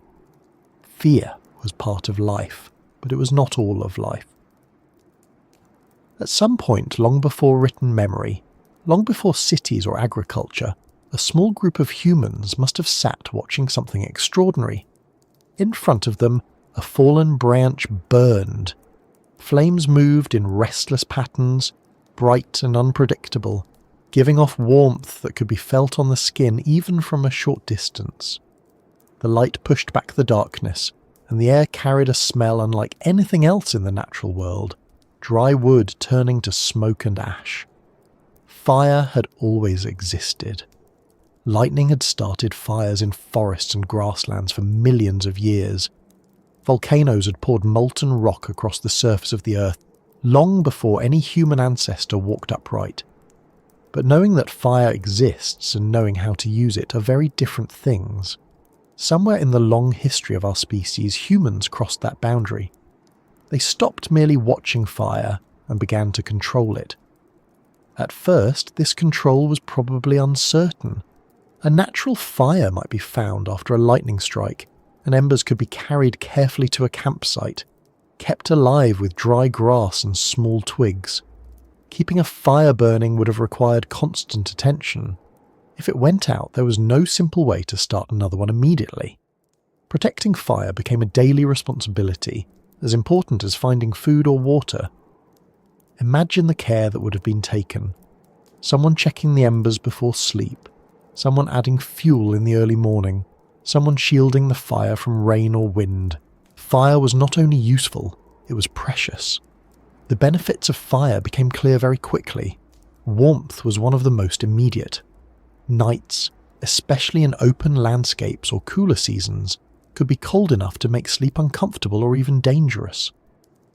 Sitting close to a fire allowed people to relax, muscles loosening as heat replaced the chill of the evening air. Light was another gift. Before fire, night meant darkness so complete that movement was slow and cautious.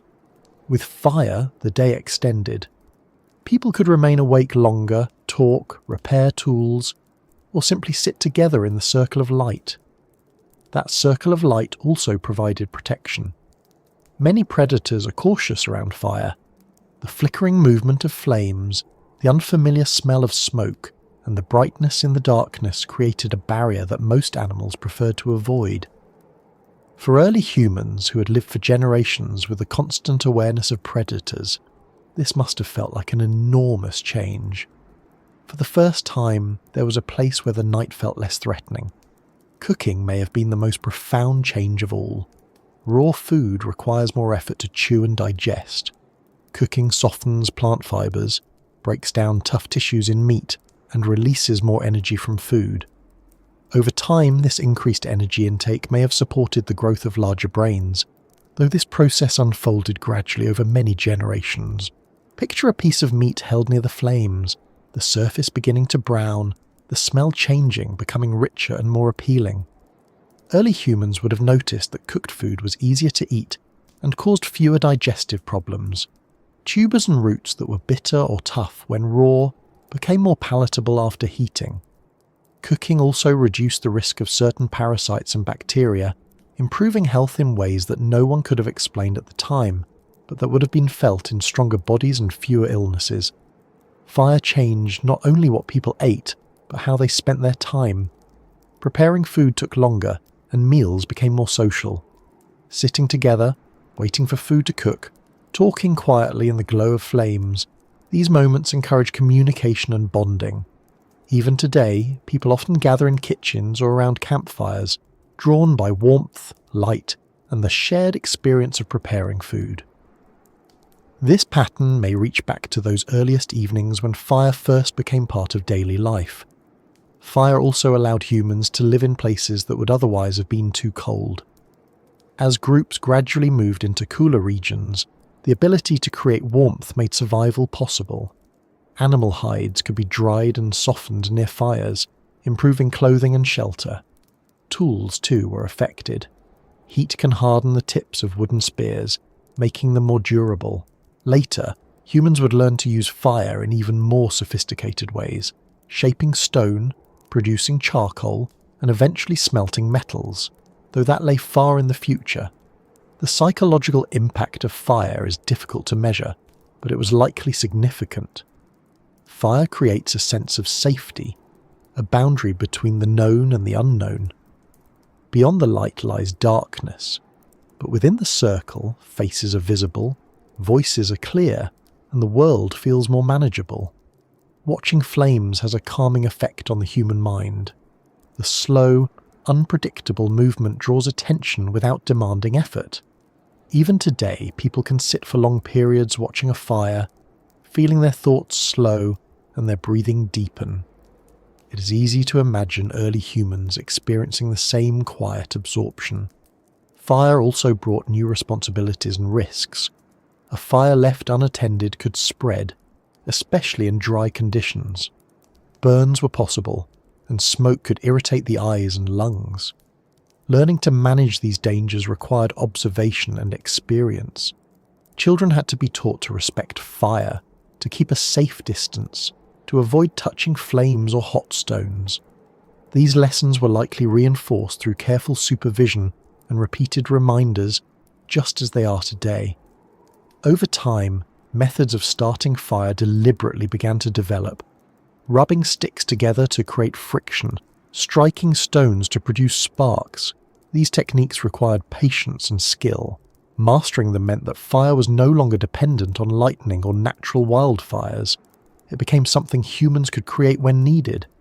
This ability transformed the relationship between humans and their environment. Fire was no longer an unpredictable force of nature. It became a tool. Fire could also be used to shape landscapes. Burning small areas of vegetation encouraged the growth of fresh plants that attracted grazing animals. This practice, sometimes called fire stick farming in later cultures, helped manage ecosystems in ways that benefited human communities. Smoke itself served purposes beyond warmth and cooking. It repelled insects, making resting areas more comfortable. It preserved meat when used carefully, allowing food to last longer. The presence of fire influenced daily routines. Gathering fuel became a regular task. Dry wood, fallen branches, and other burnable materials had to be collected and stored. This activity often involved cooperation, with several people carrying bundles of wood back to the campsite. Fuel choice mattered.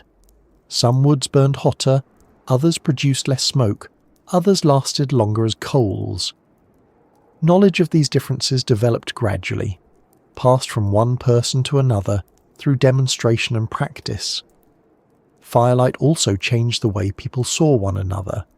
In daylight, expressions are clear, but distractions are many. In firelight, attention narrows, faces glow against the darkness, and voices carry softly. Conversation becomes more intimate, more reflective. Storytelling likely flourished in this setting. The flicker of flames, the rhythm of voices, the quiet presence of listeners, all of these created an atmosphere well suited to sharing memories and experiences. Stories could last longer, continuing after sunset, and children could listen, absorbing knowledge that would guide them in the future. Rest itself improved. Warmth allowed muscles to relax more fully, and the reduced threat of predators meant fewer interruptions during sleep. Better rest leads to better health, sharper thinking, and greater resilience, benefits that would have accumulated over generations. Fire may also have influenced human biology in subtle ways. Softer, cooked food reduced the need for large teeth and powerful jaws, allowing facial structure to change gradually. Energy saved in digestion could be redirected to other functions, including brain development. These changes were slow, almost invisible within a single lifetime, but over thousands of years they shaped the human body in lasting ways. The social effects of fire extended beyond the immediate group. Campsites marked by smoke could be seen from a distance, signalling the presence of other humans. This may have facilitated occasional contact between groups, allowing the exchange of knowledge, tools, or partners. Fire became part of human identity, something that distinguished our ancestors from other animals. No other species controlled fire in this way, tending it, transporting it, and using it deliberately to shape daily life. Yet for all its power, fire remained something to be treated with respect. Flames could spread, smoke could choke, and embers could burn long after the visible fire seemed to have died. Learning to manage these risks was part of living with fire. Even today, the sight of a campfire can evoke a sense of connection to something ancient. The warmth, the glow, the faint crackle of burning wood. These sensations are deeply familiar, not just culturally but perhaps biologically, echoing experiences repeated by countless generations before us. Fire changed the rhythm of life, the structure of evenings, the safety of campsites, the kinds of foods that could be eaten, and the environments that could be explored. It was not a single discovery made in a moment, but a gradual mastery built through observation, patience, and shared knowledge. Long stretches of time passed in which the most important objects a human owned could be carried in one hand. A shaped stone, a sharpened stick, perhaps a simple cutting edge tucked carefully into a fold of hide, or held with familiarity by fingers that knew every ridge and angle. These objects were small, but they represented something enormous, because a tool is more than a physical thing. It is an idea made solid, a thought that has taken form in the world. The earliest tools were simple enough that, at first glance, they might not look remarkable. A stone with a sharp edge, a broken piece of rock that cuts better than an unbroken one. But to reach even that point required a chain of understanding. Someone had to notice that striking one stone against another could produce a flake with an edge. Someone had to remember that result, repeat the action, and recognize that the edge could be used for cutting. That small realization marked a turning point. From then on, humans were no longer limited only to what their bodies could do unaided. They could shape the world in small ways, extending the reach of their hands and the power of their teeth. If you imagine sitting beside an early human as they shaped a stone, the process would not feel hurried. They would turn the rock in their hands, examining it carefully, looking for a surface that would break in a useful way. Then, with another stone held firmly, they would strike a deliberate blow. A sharp sound would follow, and a flake would split away, revealing a fresh edge. The person would pause, examine the result, adjust the angle, and strike again. Each movement would be guided by attention and memory. The rhythm of shaping stone required patience, and patience is a sign of a mind capable of planning beyond the immediate moment. Stone tools were among the first enduring traces of human thought. Unlike footprints or wooden objects, stone can survive for hundreds of thousands or even millions of years. Archaeologists today study these tools not only to understand how they were made, but to understand the minds of the people who made them. A carefully shaped hand axe, symmetrical and balanced, tells us that its maker was not simply breaking stones at random.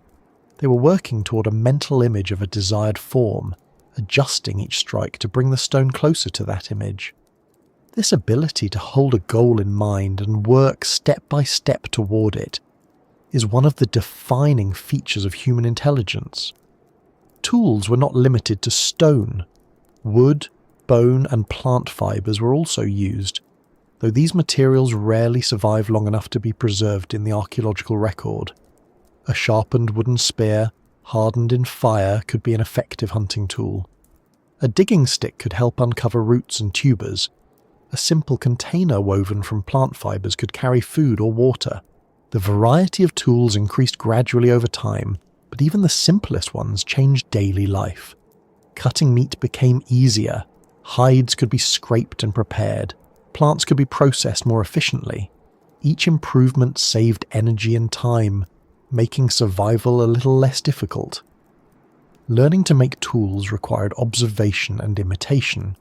Children likely watched adults shape stones and practiced on their own, sometimes producing clumsy or uneven results at first. Over time, their movements became more precise, guided by experience and feedback. This process of learning created a chain of knowledge that stretched across generations. One person learned from another, and then passed that knowledge on.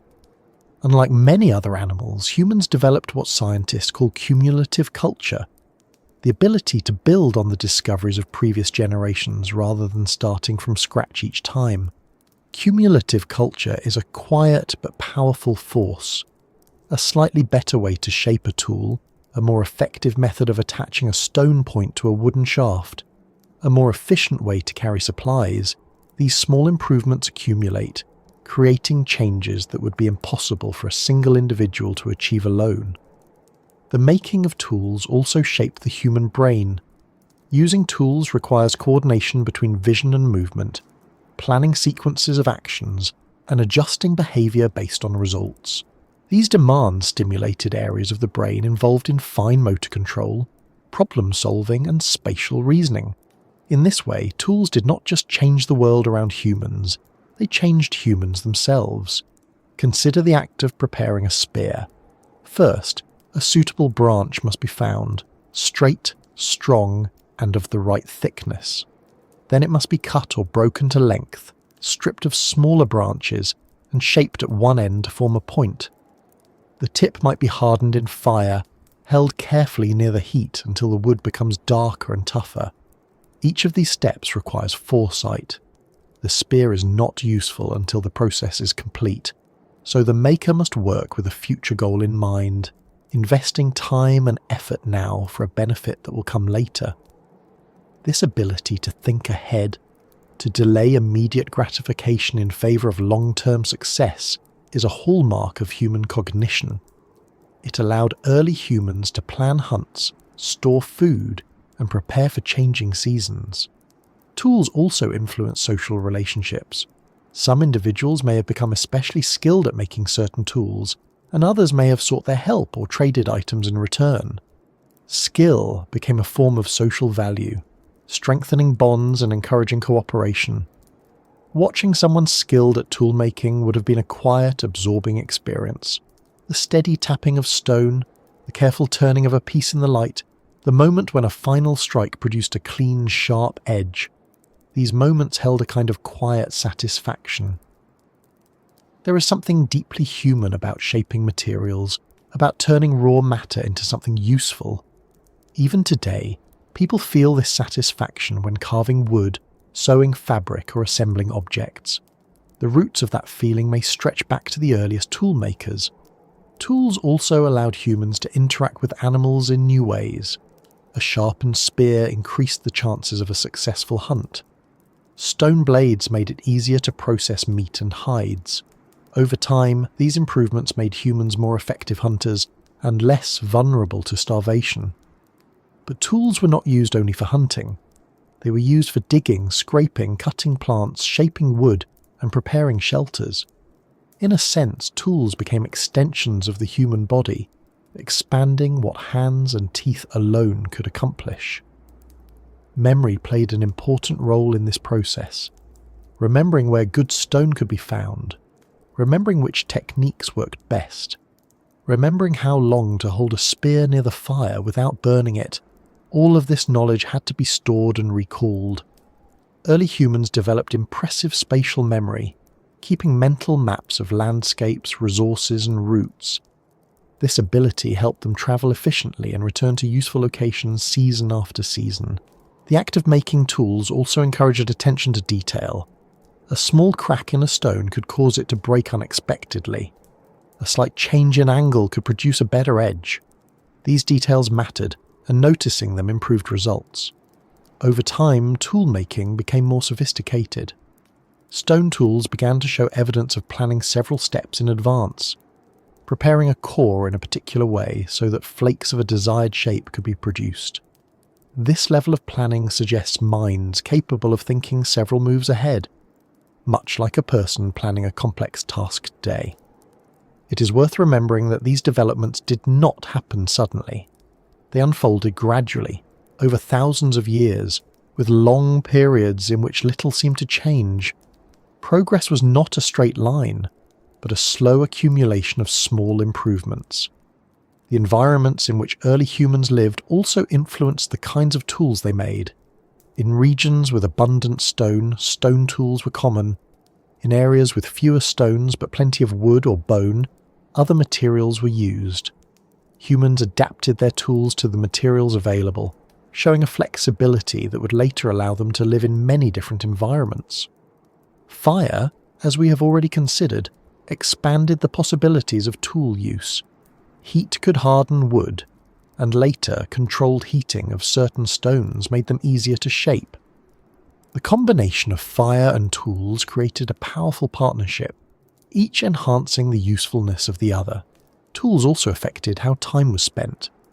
Making and maintaining tools required dedicated periods of work, often done during quieter parts of the day or in the evening near a fire. These activities created opportunities for teaching and storytelling, as experienced individuals demonstrated techniques and younger ones watched and learned. There is a quiet intimacy in teaching someone to use their hands well. The teacher watches closely, offering small corrections, demonstrating again, encouraging patience. These moments strengthen bonds and pass on knowledge that might otherwise be lost. The presence of tools also changed how early humans perceived their environment. A stone was no longer just a stone. It was a potential blade, a hammer, a scraper. A branch was not just part of a tree, it was a possible spear or digging stick. This way of seeing the world, noticing not only what things are but what they could become, is one of the defining features of human thought. It is the foundation of invention and creativity. Even the simplest tool represents a step beyond immediate necessity. It represents preparation, anticipation, and the ability to imagine a different state of the world than the one that exists in the present moment. And yet, despite these remarkable abilities, the lives of early humans remained grounded in daily realities. Tools did not eliminate hunger, illness, or danger. They made survival more likely, but they did not remove uncertainty. There were still days when food was scarce, when tools broke, when storms forced people to seek shelter and wait. The human story has always included both ingenuity and vulnerability, strength and fragility. What tools did provide was a growing sense of control, a feeling that the world could be shaped, however slightly, by human effort. This sense of agency, of being able to act and influence outcomes, is deeply rooted in our psychology even today. Across many generations, staying in one place for too long was rarely possible. Food sources shifted, water levels changed, and animals moved with the seasons. For early humans, movement was not an extraordinary event or a grand expedition. It was simply part of life, as natural as waking, eating, or resting. Walking was the thread that connected one place to another, one season to the next, and eventually one continent to another. Imagine a small group preparing to leave a place they had used for several days or perhaps several weeks. There would be no dramatic announcement, no sense of finality. The signs would be practical and quiet. Nearby plants had been gathered, game had grown scarce, the water source was shrinking or becoming crowded with animals. The decision to move would arise naturally from observation and discussion, shaped by experience rather than urgency. Belongings were few and easy to carry. Tools, simple containers, perhaps hides or woven materials, and the knowledge each person carried in memory. Nothing heavy, nothing that required carts or animals to transport. The human body itself was the primary means of travel, and it was well suited to that role. Walking long distances is something humans do remarkably well. Our legs are built for endurance, our feet absorb shock efficiently, and our ability to regulate body temperature through sweating allows us to remain active even in warm conditions. Early humans did not think of this as an advantage. It was simply the way their bodies worked, allowing them to move steadily across landscapes that stretched far beyond the horizon. Paths were rarely straight. Movement followed the shape of the land, the curves of rivers, the edges of forests, the passes between hills. People avoided areas that were difficult to cross or offered little food or water. Over time, these routes became familiar, remembered, and shared, forming invisible networks of travel known only to those who walked them. A journey might last hours, days, or even weeks, but it was rarely continuous. Walking was punctuated by rest, by pauses to gather food, by moments spent observing tracks or listening to distant sounds. Children walked part of the time and were carried when tired. Elders set the pace, and the group moved at a speed that allowed everyone to keep up. During these journeys, the landscape itself became a kind of map, a distinctive rock formation, a bend in a river, a line of distant hills. All of these served as landmarks. Remembering them was essential, not only for finding the way forward, but for returning later when conditions changed. Memory played a central role in migration. Knowledge of seasonal patterns, where certain plants grew, where animals gathered during dry periods, where shelter could be found during storms, this information guided movement as surely as any compass. It was passed from one generation to the next through stories, demonstration, and shared experience. Movement was not always caused by scarcity. Sometimes it was driven by curiosity or opportunity. A group might follow herds of animals into unfamiliar territory, or explore beyond a ridge simply to see what lay there. Humans have always been curious, and that curiosity combined with adaptability encouraged exploration. Over many thousands of years, these small movements accumulated. A valley crossed here, a river followed there, a coastline explored a little farther each season. No single journey was extraordinary, but together they reshaped the distribution of our species across the planet. Climate also played a powerful role in shaping migration. The Earth's climate has never been completely stable. Periods of cooling and warming, shifts in rainfall, and the advance and retreat of ice sheets all influenced where humans could live. When conditions changed, people adapted by moving. During colder periods, grasslands expanded in some regions, creating new corridors for travel. During wetter periods, forests grew, altering the distribution of animals and plants. Early humans did not understand these changes in scientific terms, but they observed the results and responded accordingly. Rivers were especially important routes of movement. Water provided drinking supplies, attracted animals, and supported plant life. Following a river often meant reliable access to resources. Coastlines offered similar advantages, with fish, shellfish, and seabirds providing food in addition to what could be found on land. Travel along coastlines may have been one of the ways early humans spread into new regions. The steady presence of food near the shore made long-distance movement more sustainable, and the sound of waves and the open horizon would have been constant companions. Migration was not always peaceful or easy. Storms, injuries, illness, and encounters with unfamiliar animals all presented challenges. Sometimes groups had to turn back, choosing safety over exploration. Other times they pressed forward, driven by necessity or by the promise of better conditions ahead. Encounters with other human groups also occurred. These meetings could be cautious at first, marked by observation and distance. Sometimes groups exchanged information, tools, or even individuals who joined new communities through partnership or friendship. At other times, groups simply avoided one another, continuing on separate paths. These interactions contributed to the spread of knowledge, a new way of shaping tools, a new food source, a safer route through a difficult region. All of these ideas could travel with people, spreading gradually across large areas. Movement also shaped the human mind in subtle ways. Navigating landscapes requires spatial awareness, memory, and the ability to plan routes. Over generations, these skills became deeply ingrained, influencing the development of the brain and the way humans perceived their environment. Travelling together strengthened social bonds, walking side by side, sharing the effort of carrying supplies, helping children across difficult ground.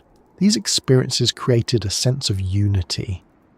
Challenges faced together often deepened trust, and migration provided many such challenges. There were also moments of beauty along the way.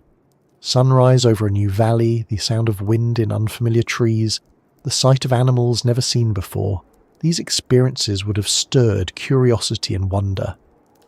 Humans have always been observers of their surroundings, noticing patterns, changes, and details that others might miss.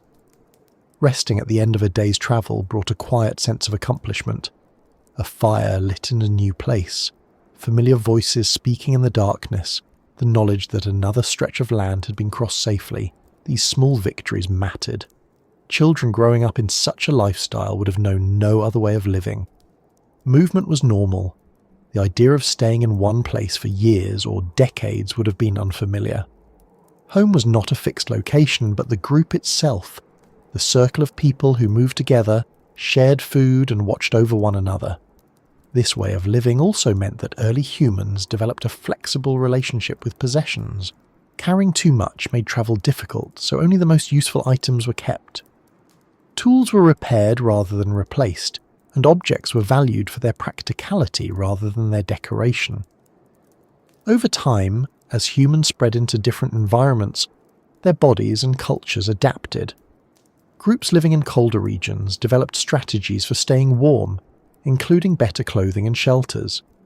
Groups in warmer regions refined methods of finding water and avoiding heat. Migration encouraged diversity, shaping the wide range of human appearances and traditions that exist today. One of the most remarkable aspects of human migration is how gradual it was. The spread of humans across continents did not happen in a single wave or a few dramatic journeys. It unfolded over tens of thousands of years, one step at a time, one generation moving slightly farther than the last. If you imagine standing in one place and watching a group walk away, they might disappear beyond the horizon in a matter of hours. But in reality, that movement might represent only a small part of a much longer process, a journey that began long before and would continue long after. Even today, the human body carries the legacy of those long journeys. The structure of our legs, the endurance of our muscles, the way our feet are shaped, all reflect a past in which walking was essential to survival. The human mind also carries that legacy, our fascination with travel, our curiosity about distant places, our desire to explore. These impulses may echo the experiences of countless generations who moved not for pleasure, but for necessity. Nightfall during a migration brought its own atmosphere. A temporary camp would be made, a fire lit, and people would settle into rest. The sounds of an unfamiliar landscape might feel strange at first. New insects, different bird calls, perhaps the distant cry of animals never heard before. Gradually those sounds would become familiar, part of the new environment. Morning would come and the journey would continue, step after step, guided by memory, observation, and the quiet determination to find the next place where life could continue. Over thousands of years, these journeys carried humans far beyond their original homelands, across deserts, through forests, over mountains, and eventually into regions where cold, darkness, and unfamiliar conditions demanded new forms of shelter and new ways of living. Long after the day's walking slowed and the light began to fade, another part of early human life quietly unfolded, one that was just as important as finding food or water. Rest, shelter, and sleep were not luxuries in the ancient world. They were essential for survival, for recovery, and for maintaining the strength needed to face another day. Choosing where to spend the night was never a careless decision. A good resting place needed several qualities at once. It had to offer some protection from wind or rain, be close enough to water to reach easily in the morning, and provide a clear view of the surrounding area so that approaching animals or strangers could be noticed in time. Too exposed, and the group would be vulnerable.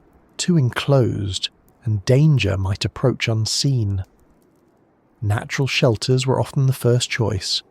Overhanging rock formations, shallow caves, clusters of trees, or slight rises in the land that broke the wind all provided advantages. These places were not permanent homes in the modern sense, but temporary refuges used for a night or a few days before the group moved on. If no natural shelter was available, people created simple ones. Branches could be leaned together to form a rough frame, then covered with leaves, grasses, or hides. These structures were not elaborate, but they were effective enough to block wind and retain warmth.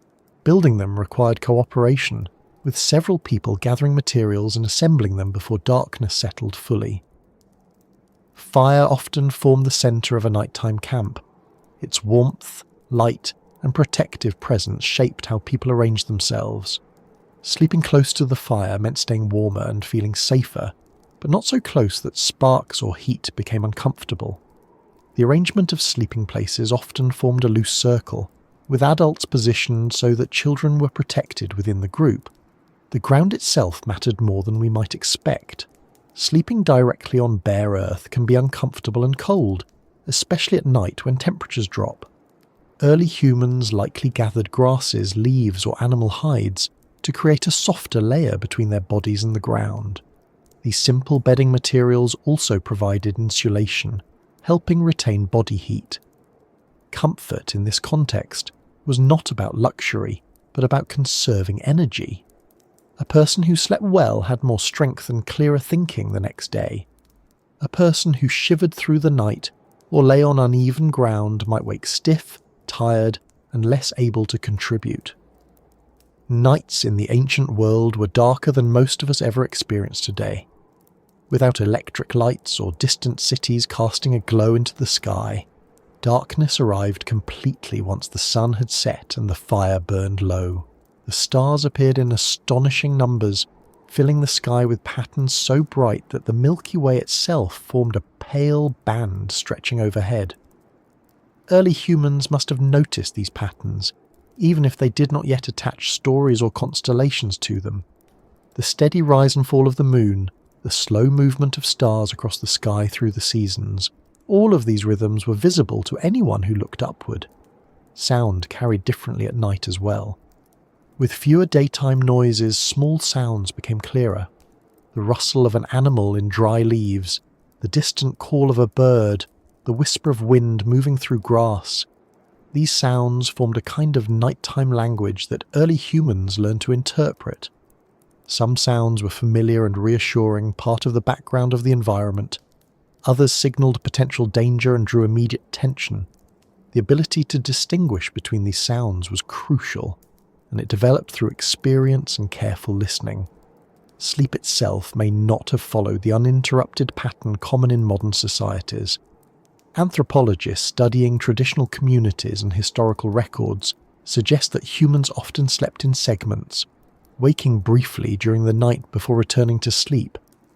In an environment where awareness mattered, this pattern may have been especially useful. A person waking briefly could check the fire, listen for unusual sounds, or add fuel to keep the flames alive. These quiet moments of wakefulness were not necessarily stressful. They were simply part of the natural rhythm of rest. Dreaming, too, was part of life in the ancient world. The human brain has likely been dreaming for as long as humans have existed. Dreams may have helped process memories, fears, and experiences, though early humans would not have understood them in scientific terms. Dreams may have been discussed, remembered, or even interpreted as meaningful, though the details of how early humans viewed dreams remain unknown. Temperature played a large role in how people slept. In warm climates, nights could be comfortable, but in cooler regions or seasons, warmth became a priority. Sleeping close together conserved heat, and fires were tended carefully to last through the night. Clothing and coverings, when available, provided additional warmth. Animal hides, softened and cleaned, could be wrapped around the body or laid beneath it. These materials also helped protect against insects and rough ground. Insects were a constant presence in many environments, especially near water. Smoke from fires helped repel them, making campsites more comfortable. Choosing a breezy location could also reduce insect activity, another factor considered when selecting a resting place. Safety remained an important concern even during sleep. Predators were more active at night in many regions, and early humans had to remain alert to the possibility of danger. Fires, group sleeping arrangements, and the natural caution developed through generations all helped reduce risks, but they did not eliminate them entirely. Children often slept near adults, where they could be quickly comforted if frightened or awakened. The presence of familiar voices and breathing provided reassurance, helping them settle into sleep despite the unfamiliar sounds of the night. Evenings before sleep were often social times. After the day's work was done and food had been eaten, people sat together, talking quietly, repairing tools, grooming one another, or simply resting. Firelight created a calm, focused space where attention naturally turned inward toward the group. Stories were likely shared during these hours. Stories about places visited, animals encountered, or events remembered. These stories served practical purposes, passing on knowledge and reinforcing social bonds. but they also provided entertainment and a sense of shared identity. Laughter might rise from the circle, followed by quiet conversation as the fire settled into glowing embers. Gradually, one by one, people lay down, arranging themselves comfortably, pulling hides or grasses closer, and allowing the steady rhythm of the night to take over. Weather could transform these routines. A sudden storm might force people to huddle closer under shelter, listening to rain drumming on leaves or rock. Strong winds could make fires difficult to maintain, requiring extra attention. Cold nights demanded more fuel and closer sleeping arrangements. In colder regions, shelters became more substantial. Branches, hides, and natural materials were used to create windbreaks or enclose spaces that retained heat more effectively. Over time, as humans moved into harsher climates, these structures grew more sophisticated, eventually leading to more permanent dwellings in later periods. But for much of early human history, shelters remained temporary, built quickly and abandoned when the group moved on. This flexibility allowed people to follow resources and adapt to changing conditions. Nighttime also provided a different perspective on the world. Without the distractions of daytime activity, attention often turned inward. People may have reflected on events, remembered conversations, or simply watched the fire until their thoughts slowed and sleep arrived. The quiet of night has always encouraged reflection. Even today, many people find that their thoughts become calmer and more open in the darkness, when the demands of the day have faded. Fear sometimes visited in these hours as well. An unfamiliar sound, a sudden movement in the darkness, or the distant call of a predator could bring a moment of tension. But the presence of others, the glow of the fire, and the familiarity of routine usually restored calm. Morning would eventually arrive, not with an abrupt signal, but with the gradual brightening of the sky. The fire, now reduced to embers, might be stirred back to life. People would stretch, wake slowly, and begin to prepare for another day. The place where they had slept might show only faint traces of their presence by the time they left. A circle of ash, flattened grass, a few scattered footprints. The land would soon reclaim the space, as it had done countless times before. Shelter, sleep, and nighttime routines were not dramatic parts of early human life, but they were among the most important. Rest allowed bodies to recover, minds to process experience, and social bonds to deepen. Without these quiet hours, survival would have been far more difficult. Pain was an unavoidable part of early human life, just as it is today, though the ways of dealing with it were very different. A twisted ankle on uneven ground, a deep cut from a sharp stone, the fever that comes without warning, or the weakness that follows days of too little food, all of these were familiar experiences. Life outdoors, in a world without medicine or hospitals, meant that the body's ability to heal and the care offered by others often determined whether someone recovered or not. An injury could happen quickly and unexpectedly. A misstep while walking across loose rocks, a fall while climbing, a spear glancing in the wrong direction, or the kick of a frightened animal could leave someone unable to move easily.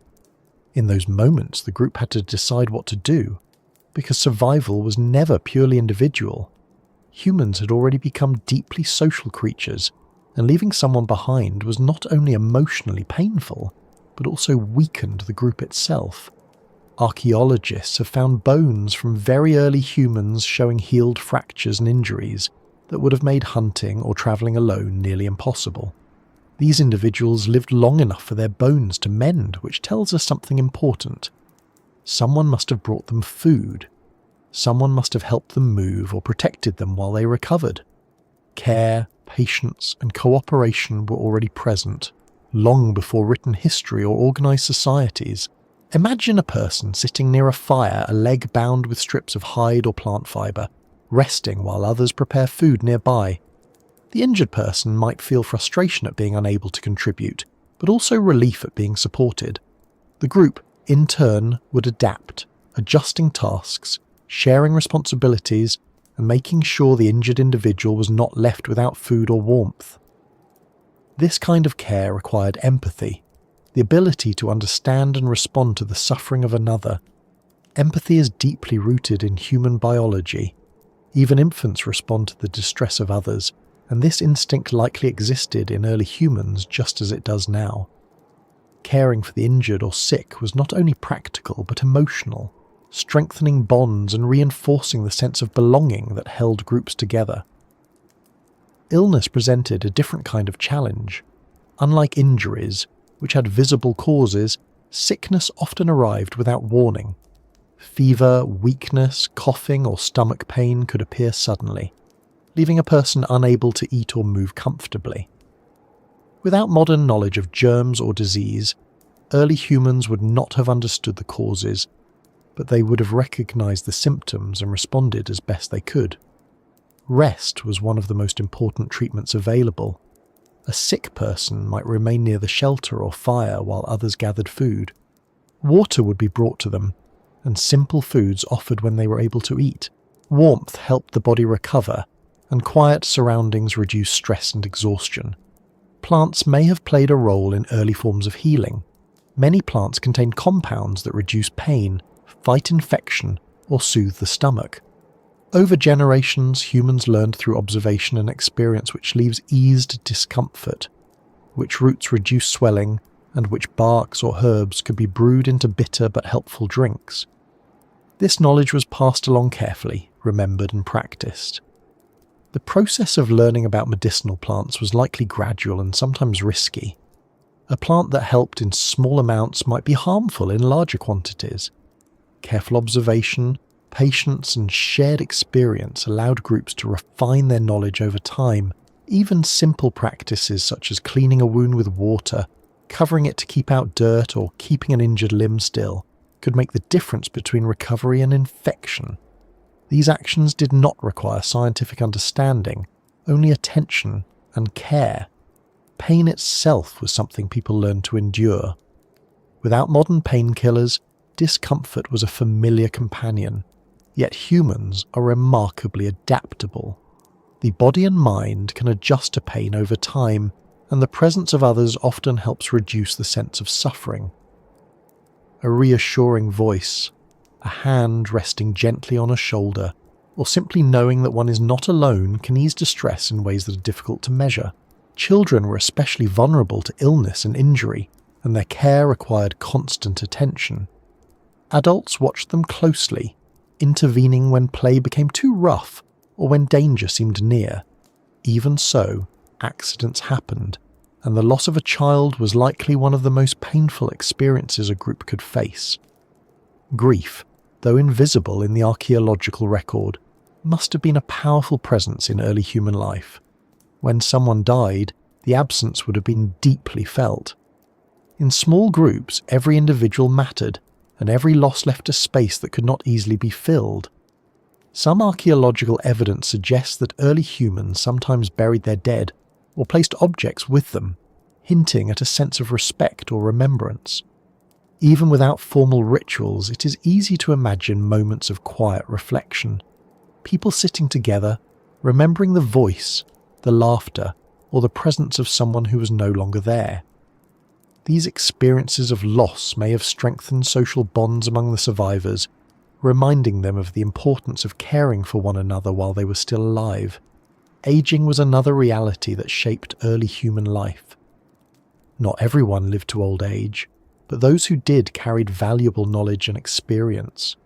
Older individuals might move more slowly or contribute less to physically demanding tasks, but their understanding of the land, the seasons, and the behavior of animals remained important. Caring for elders required patience, just as caring for the injured did. In return, elders provided guidance, stories, and a sense of continuity, connecting the present generation to those who had lived before. Recovery from illness or injury was often slow. Bones take weeks to heal, infections may linger, and strength returns gradually. During this time, the group adapted, redistributing tasks and maintaining support. This flexibility was one of the reasons humans survived in challenging environments. Not every illness could be cured, and not every injury healed. There were times when the group could do little but remain close, offering comfort as someone grew weaker. These moments must have been quiet and heavy, filled with a mixture of sadness and acceptance, yet life continued. The rhythms of gathering food, maintaining shelter, and caring for children did not stop. Survival required moving forward, even while carrying memories of those who had been lost. Fear of illness and injury also influenced behaviour. People learned to avoid certain dangers, to be cautious when climbing or handling tools, to watch children closely near water or fire. Experience taught which risks were worth taking and which were not. The body itself was constantly adapting. Small cuts healed, muscles strengthened with use, and the immune system responded to infections, building resistance over time.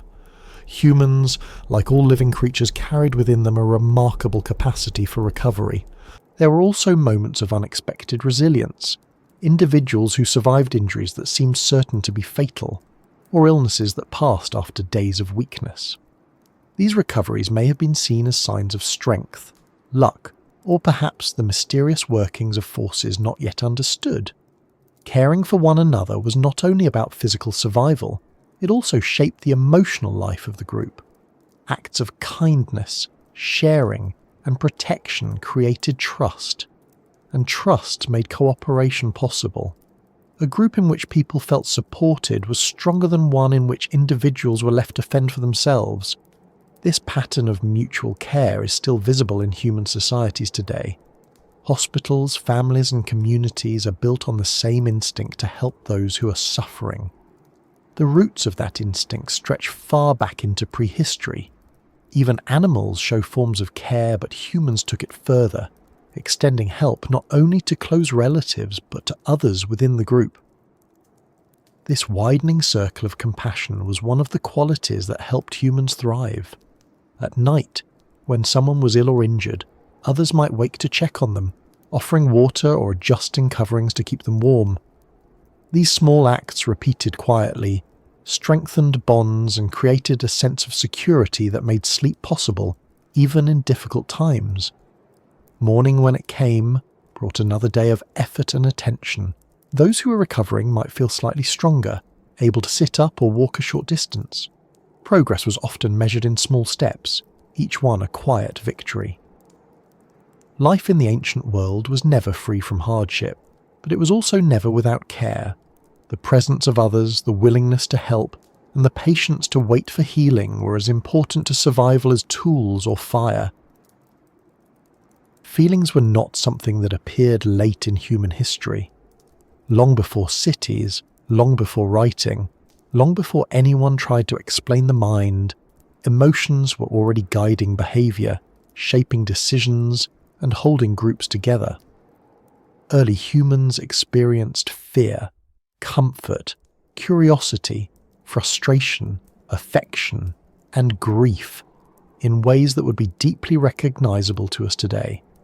Their lives may have looked different from ours on the surface, but the inner world of emotion was already rich and complex. Consider for a moment how much of daily life is influenced by emotion. The decision to stay close to others rather than wander alone is shaped by a desire for safety and companionship. The patience required to care for a sick child comes from empathy and attachment. The relief felt when danger passes allows the body and mind to relax, restoring energy. These emotional responses are not separate from survival. They are part of it. Fear, as we have already seen, was a constant but controlled presence. It sharpened attention and encouraged caution, helping people avoid unnecessary risks. But fear was balanced by other emotions that made life not only bearable but meaningful.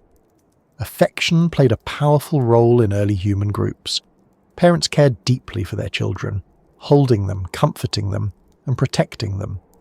Children in turn formed strong attachments to caregivers, seeking reassurance when frightened and sharing excitement when exploring the world. These bonds are rooted in biology. Hormones such as oxytocin, which strengthens attachment and trust, have been part of the human system for a very long time. The warmth of holding a child, the quiet satisfaction of seeing them sleep peacefully, these experiences are ancient, repeated across countless generations. Friendships also formed, not only between relatives but among individuals who spent time together, shared tasks, or simply enjoyed one another's company. Laughter, shared meals, and quiet conversations strengthened these bonds. A person who felt connected to others was more likely to cooperate and contribute to the group, creating a cycle in which emotional connection supported survival. Curiosity was another defining emotion. Early humans lived in environments full of unfamiliar sights, sounds, and patterns. Investigating a strange object, watching the behavior of animals, or exploring a new path required a balance of caution and interest. Curiosity encouraged learning, and learning improved survival. Imagine a child picking up an unusual stone, turning it over, tapping it against another rock to hear the sound it makes. That small act of exploration may seem simple, but it reflects a mind seeking to understand the world. Curiosity, when supported rather than discouraged, becomes a powerful force for discovery. Frustration and anger were also part of life. Tools broke, hunts failed, disagreements occurred. These emotions, though uncomfortable, served purposes. Frustration can motivate problem solving. Anger can signal that a boundary has been crossed, or that a problem needs attention. In small groups, managing these emotions was important. Prolonged conflict could weaken cooperation, so people learned, consciously or not, to calm themselves, to reconcile, or to seek help from others in resolving disagreements. Emotional regulation, the ability to recover from anger or fear, became a valuable skill. Joy too had its place. Success in a hunt, the discovery of abundant food, the safe return of a group member, or the simple pleasure of rest after a long day could bring moments of happiness. These moments strengthened morale and encouraged continued effort. Laughter was especially powerful. It relieved tension, reinforced social bonds, and signaled that the environment was safe enough to relax. The sound of laughter around a fire in the evening would have been as familiar then as it is now. Grief, though painful, was another deeply human emotion. When someone died, the loss would have been felt strongly within the group. The absence of a familiar voice, the empty place where someone once sat, these reminders would have lingered. Grief serves a purpose, though it is difficult. It reflects the depth of attachment and reinforces the value of relationships. Remembering those who had died may also have strengthened group identity, connecting present members with those who came before. Anxiety, in smaller and more manageable forms, may have been common as well. The uncertainty of finding food, the possibility of injury, or the challenge of travelling through unfamiliar terrain all created a background sense of concern. But this anxiety was often balanced by periods of calm, rest, and companionship, preventing it from becoming overwhelming.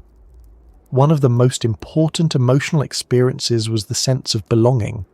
Humans are social by nature, and feeling part of a group provides comfort and security. Sitting together, sharing food, telling stories, and resting near one another reinforced this sense of connection. Belonging also shaped identity. A person was not only an individual, but a member of a group sharing knowledge, responsibilities, and experiences. This shared identity encouraged cooperation and reduced the likelihood of selfish behaviour that could harm others. Empathy, the ability to understand and share the feelings of others, was essential in maintaining these bonds. Recognizing when someone was frightened, tired, or in pain allowed others to respond appropriately. Empathy strengthened trust, and trust strengthened the group. Emotions also influenced decision-making. A sense of unease might lead a group to avoid a certain area. Confidence gained from previous success might encourage exploration. Emotional responses provided information that complemented observation and reasoning. Nighttime often brought quieter emotional states. Sitting near a fire, listening to the steady crackle of wood and the soft murmur of voices, people may have reflected on the day's events, remembering conversations, successes, or losses. The darkness and stillness encouraged introspection, allowing thoughts and feelings to settle. Dreams may have played a role in emotional processing as well. Dreams often reflect fears, hopes, and memories, helping the mind integrate experiences. Though early humans would not have understood dreams scientifically, they may have discussed them or interpreted them in meaningful ways. Children learned emotional responses by observing adults. Seeing how others reacted to fear, loss, or joy taught them how to respond in similar situations. This process of emotional learning helped maintain social harmony and cooperation. Music or rhythmic sounds, even in simple forms such as clapping or tapping, may have influenced emotions as well. Rhythm can calm the mind, synchronize movement, and strengthen group cohesion. The origins of music may lie in these early shared experiences of sound and emotion. Over time, emotional lives became intertwined with emerging symbolic thought. The ability to remember past events, imagine future possibilities, and reflect on experiences added new layers to human emotion. Anticipation, nostalgia, and hope gradually became part of the emotional landscape. It is important to remember that emotions were not constant or overwhelming. Much of daily life was calm, filled with routine tasks, quiet conversation, and periods of rest. Emotional intensity rose and fell, shaped by events but balanced by the steady rhythm of living. The emotional world of early humans was not simpler than ours, only different in context. They experienced the same basic feelings, but within a lifestyle shaped by immediate needs, close social bonds, and constant interaction with the natural environment. If you imagine sitting quietly among them in the evening, watching faces illuminated by firelight, you would see expressions that need no translation. A smile shared between friends, a parent soothing a child, someone gazing thoughtfully into the flames. These moments of emotion, small but powerful, form the fabric of human life. Somewhere along the long path of human development, a quiet but remarkable shift began to take shape. Humans were no longer only reacting to the world in front of them.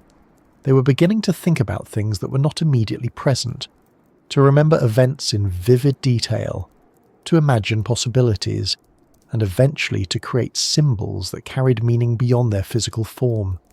This change did not happen all at once, and it left only faint traces at first, but it marked one of the most important transformations in the human mind. To understand this shift, it helps to begin with something simple.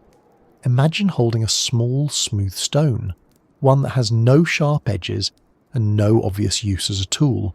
For most animals, such an object would have little interest. But early humans sometimes carried objects like this, not because they were useful in a practical sense, but because they were unusual, beautiful, or memorable. A stone with a striking colour, a shell from a distant shore, or a piece of bone shaped by time might be kept, turned in the hand, or shown to others. These small acts suggest the beginning of symbolic thought, the ability to attach meaning to an object beyond its immediate function. The stone was not just a stone. It might represent a memory, a place, or simply an appreciation of shape and pattern. Symbolism also appeared in the way early humans used pigments. In several archaeological sites, researchers have found pieces of ochre, a naturally occurring mineral that can be ground into a red or yellow powder. Some of these pieces show clear signs of scraping and grinding, suggesting that people deliberately produced pigment. What was the pigment used for? The exact reasons are not always clear, but possibilities include body decoration, marking objects, or colouring hides. These activities may have had social or symbolic meaning, perhaps indicating group identity, personal expression, or participation in rituals. Body decoration is one of the earliest and most widespread forms of symbolism. Even today, people use clothing, jewellery, and other forms of adornment to express identity and belonging. The roots of this behaviour may stretch back tens of thousands of years to the first moments when humans began to alter their appearance intentionally. Another sign of imagination can be seen in the earliest forms of art. Cave paintings, carvings, and engraved patterns appear in many parts of the world, some dating back more than 30,000 years. These images often depict animals, human figures, or abstract patterns. Imagine standing in a dimly lit cave, watching someone trace the outline of an animal on a rock wall using charcoal or pigment. The act requires careful observation, memory, and the ability to translate a three-dimensional creature into a two-dimensional image. It also suggests a desire to record, to represent, or perhaps to tell a story. Art is not necessary for physical survival, yet humans created it anyway. This suggests that imagination had become an important part of life, providing meaning, connection, and perhaps a sense of wonder. Storytelling, too, became more elaborate as language developed. Stories allowed people to describe events that had happened long ago or in distant places. They also allowed the sharing of ideas about things that could not be seen directly, such as spirits, ancestors, or forces of nature. The ability to imagine unseen things is a powerful feature of the human mind. It allows planning, innovation, and the creation of shared beliefs that bind groups together. Symbolism also appeared in burial practices. Some early human graves contain objects placed alongside the body, tools, ornaments, or pieces of pigment. These items suggest that people may have believed in some form of existence beyond death, or at least felt that the dead deserved care and remembrance. Even if these practices began as simple expressions of grief or respect, they reflect a growing awareness of abstract ideas such as memory, identity, and the passage of time. Music may have played a role in early symbolic life as well. Flutes made from bone, dating back tens of thousands of years, show that humans were creating structured sounds long before written history.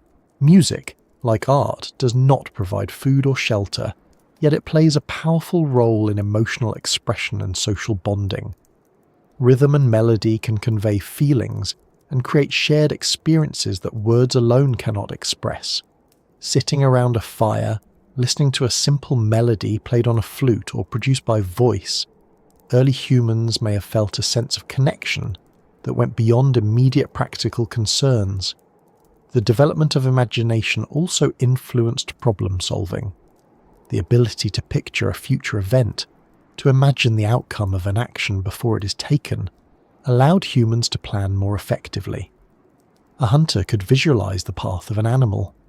A toolmaker could imagine the shape of a finished tool before beginning to shape the stone. This mental simulation, the ability to rehearse actions in the mind, is one of the foundations of human intelligence. Children played an important role in the growth of imagination. Play often involves pretending, creating imaginary situations and experimenting with roles. A child might pretend to hunt, to build, or to act out a story told by adults. Through play, imagination becomes a natural and joyful activity, strengthening creativity and learning. Over generations, these abilities accumulated, creating cultures rich in stories, symbols, and shared meanings. Symbols allowed information to be communicated more efficiently and remembered more easily. A mark on a rock, a pattern on a piece of bone, or a painted image could carry meaning long after the person who created it was gone. The environment itself inspired imagination. Watching clouds change shape, observing the movement of stars, or hearing echoes in a cave may have stirred curiosity and wonder. Humans began to ask not only how things worked, but why they existed. This questioning, this search for meaning, is a hallmark of the human mind. It does not always produce clear answers, but it drives exploration, creativity, and the development of knowledge. Imagination also influenced social life. Shared stories and symbols help define group identity, distinguishing one group from another. They create a sense of belonging and continuity, linking individuals to a larger narrative that extended beyond their own lives. At the same time, imagination brought new forms of emotion.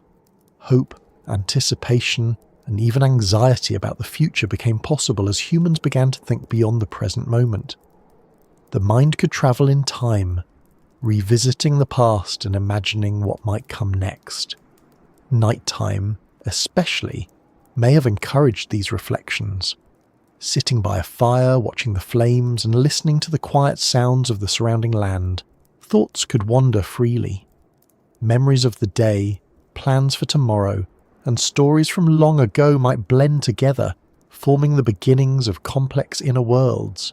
Dreams, too, may have taken on new significance as imagination grew. Dreams can feel vivid and meaningful, sometimes blending memory and invention in ways that seem mysterious. Early humans may have shared their dreams, discussing them and interpreting their meanings. These developments did not happen in isolation.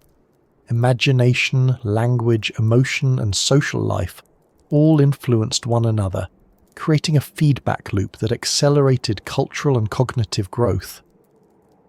By the time symbolic behavior became widespread, humans were no longer simply reacting to their environment.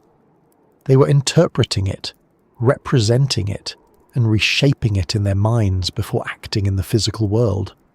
This ability to think symbolically laid the foundation for everything that followed, from art and religion to science and technology. It allowed humans to build cultures, pass on knowledge across generations, and create meanings that extended far beyond immediate survival. Yet even as imagination expanded, daily life remained grounded in practical realities, finding food, caring for children, maintaining tools, and moving across the land. Symbolism and survival were not separate worlds, but parts of the same human experience. Growing up in an early human group meant learning about the world almost entirely through direct experience. There were no classrooms, no written instructions, and no scheduled lessons. Instead, childhood unfolded in the open air, surrounded by people who worked, travelled, and lived close to the land. Learning happened constantly, but it rarely felt like formal teaching. It was woven naturally into play, observation, and everyday life. A child's earliest memories would likely have been filled with faces, voices, and movement. The presence of parents, older siblings, and other adults formed a circle of familiarity and safety. Infants were carried often, close to the body, hearing the steady rhythm of breathing and footsteps, feeling warmth and motion as the group walked or rested. This closeness strengthened attachment and helped children feel secure, even in an environment that could sometimes be unpredictable. As children grew older and began to walk, their world expanded quickly. The landscape itself became a place of exploration. Stones, leaves, insects, and tracks in the soil all attracted attention. Curiosity guided their movements, and adults watched carefully, allowing exploration but intervening when danger appeared. Play was one of the most important parts of childhood. Running, climbing, chasing, and imitating adults helped children develop coordination, strength, and social understanding. Play often looked like work in miniature. A child might pretend to shape a stone, mimic the gestures of a hunter, or carry small objects in imitation of gathering food. Through these activities, skills were practiced long before they were needed for survival. Laughter was common. Children laughed easily, finding amusement in small discoveries and shared games. Their voices, light and energetic, added a different rhythm to the life of the group, reminding adults of the importance of patience and care. Learning happened through observation more than instruction. A child sitting quietly near adults shaping tools or preparing food absorbed details almost without realizing it. The way a stone was struck, the way a plant was dug from the soil, the way a fire was tended, all of these actions became familiar through repeated exposure. When children were ready to try these tasks themselves, they often began with small, manageable versions. A small digging stick instead of a large one. A simple tool rather than a carefully shaped blade. Mistakes were part of the process, and patience from adults allowed children to improve gradually. Responsibility increased slowly. Younger children stayed close to camp, helping with simple tasks such as gathering small pieces of wood, carrying light loads, or watching younger siblings for short periods. Older children accompanied adults on longer walks, learning to recognize edible plants, tracks, and landmarks. The pace of learning was shaped by necessity, but also by flexibility. There was no fixed age at which a child was expected to master a skill. Each individual developed at their own speed, guided by interest, ability, and the encouragement of others. Social bonds formed early. Children played together, argued, reconciled, and learned to cooperate.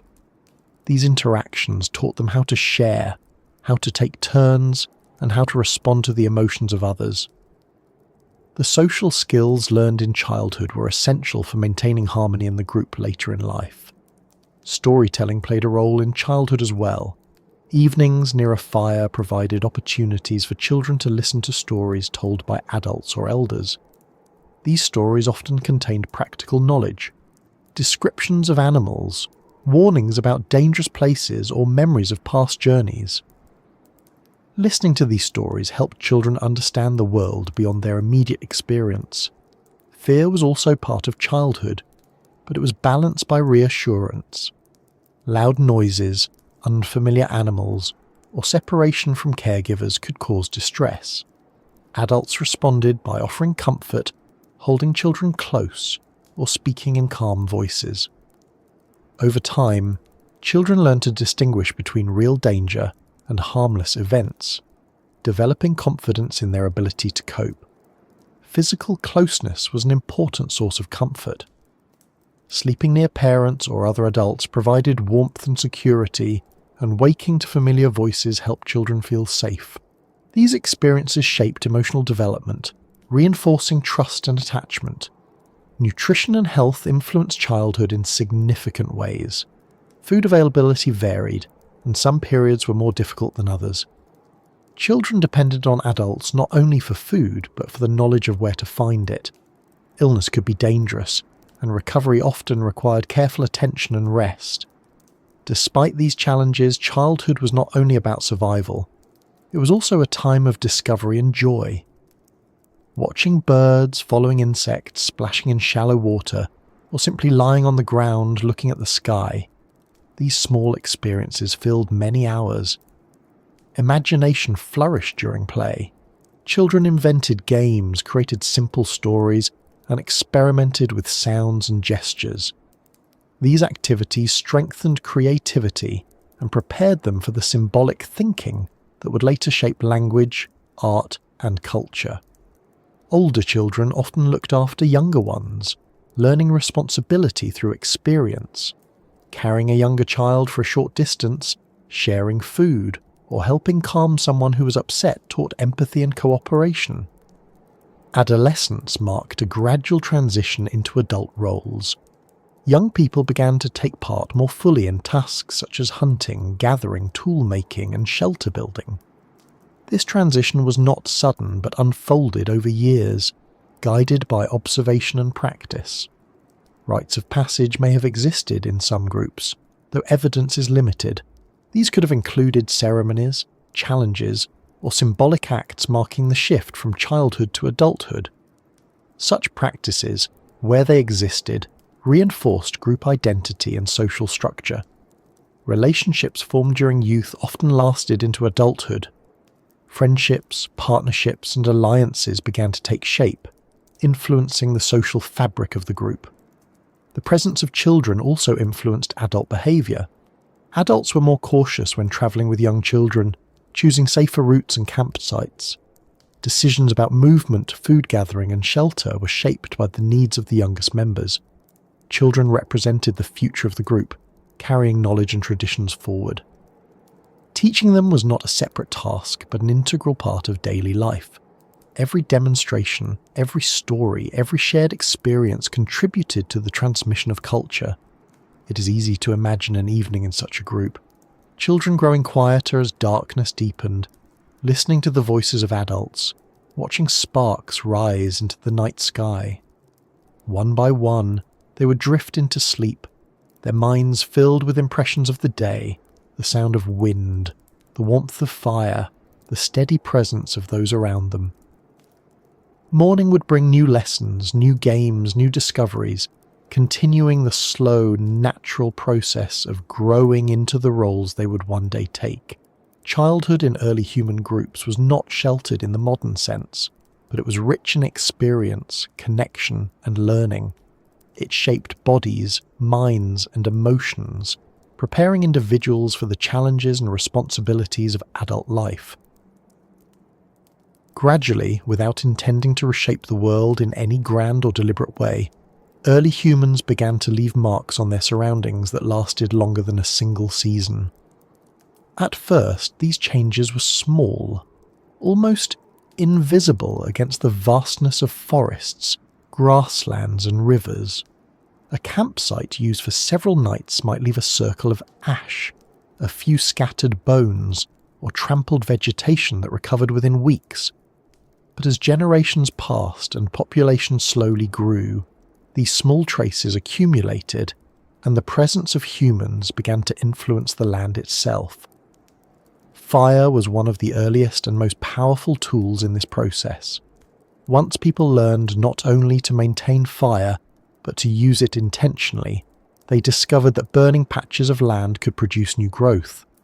After a fire, grasses often returned quickly, tender and rich, attracting grazing animals. In some regions, early humans began to use fire deliberately to clear brush or encourage the return of certain plants.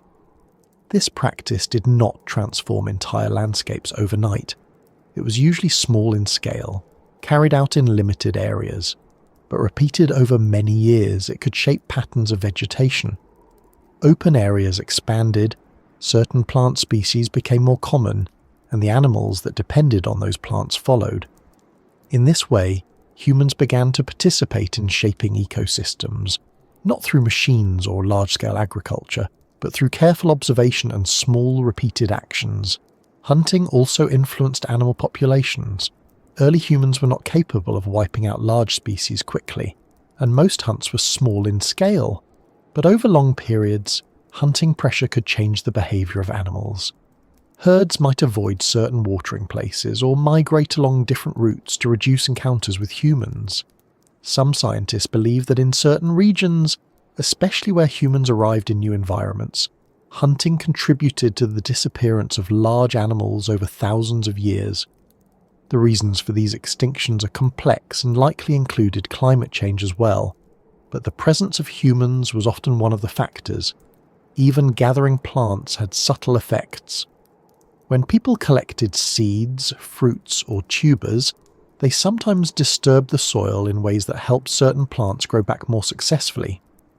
Seeds dropped near campsites could sprout, creating small clusters of useful plants close to where people rested. These changes were not planned farming, but they were early steps toward a closer relationship between humans and the plants around them. Movement across the land also created pathways. Repeated walking along the same routes gradually wore down vegetation, forming narrow trails that others followed. These paths connected water sources, shelter sites, and food-rich areas, becoming part of the landscape itself. Over time, these routes guided not only humans but animals as well, influencing patterns of movement across entire regions. Shelters, though often temporary, sometimes left lasting traces. Stones arranged to hold down hides, post holes from simple structures, or layers of ash from repeated fires could remain visible long after a group had moved on. Archaeologists today use these traces to understand how early humans lived and moved. Waste, too, became part of the environment. Discarded bones, broken tools, and other remains accumulated in certain places, creating what are now called midden sites. These areas, once ordinary campsites, have become valuable sources of information about diet, tools, and daily life. Water sources were affected as well. Frequent visits by humans and animals could alter the edges of streams or ponds, changing the flow of water or the growth of vegetation nearby. Even small changes repeated over many seasons could reshape the appearance of a place. Firewood collection had its own impact. Gathering fallen branches and dry wood reduced fuel on the ground, sometimes decreasing the intensity of natural fires. In other cases, deliberate burning increased the frequency of smaller, controlled fires, preventing larger, more destructive ones. The relationship between humans and fire thus became part of the natural cycle of many ecosystems, influencing plant growth, animal behaviour, and soil conditions.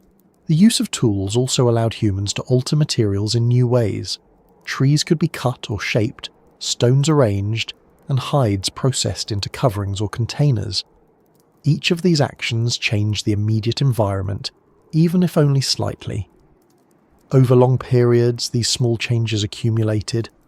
Landscapes that had once been shaped only by climate, geology, and the activities of other animals now included the influence of human behaviour.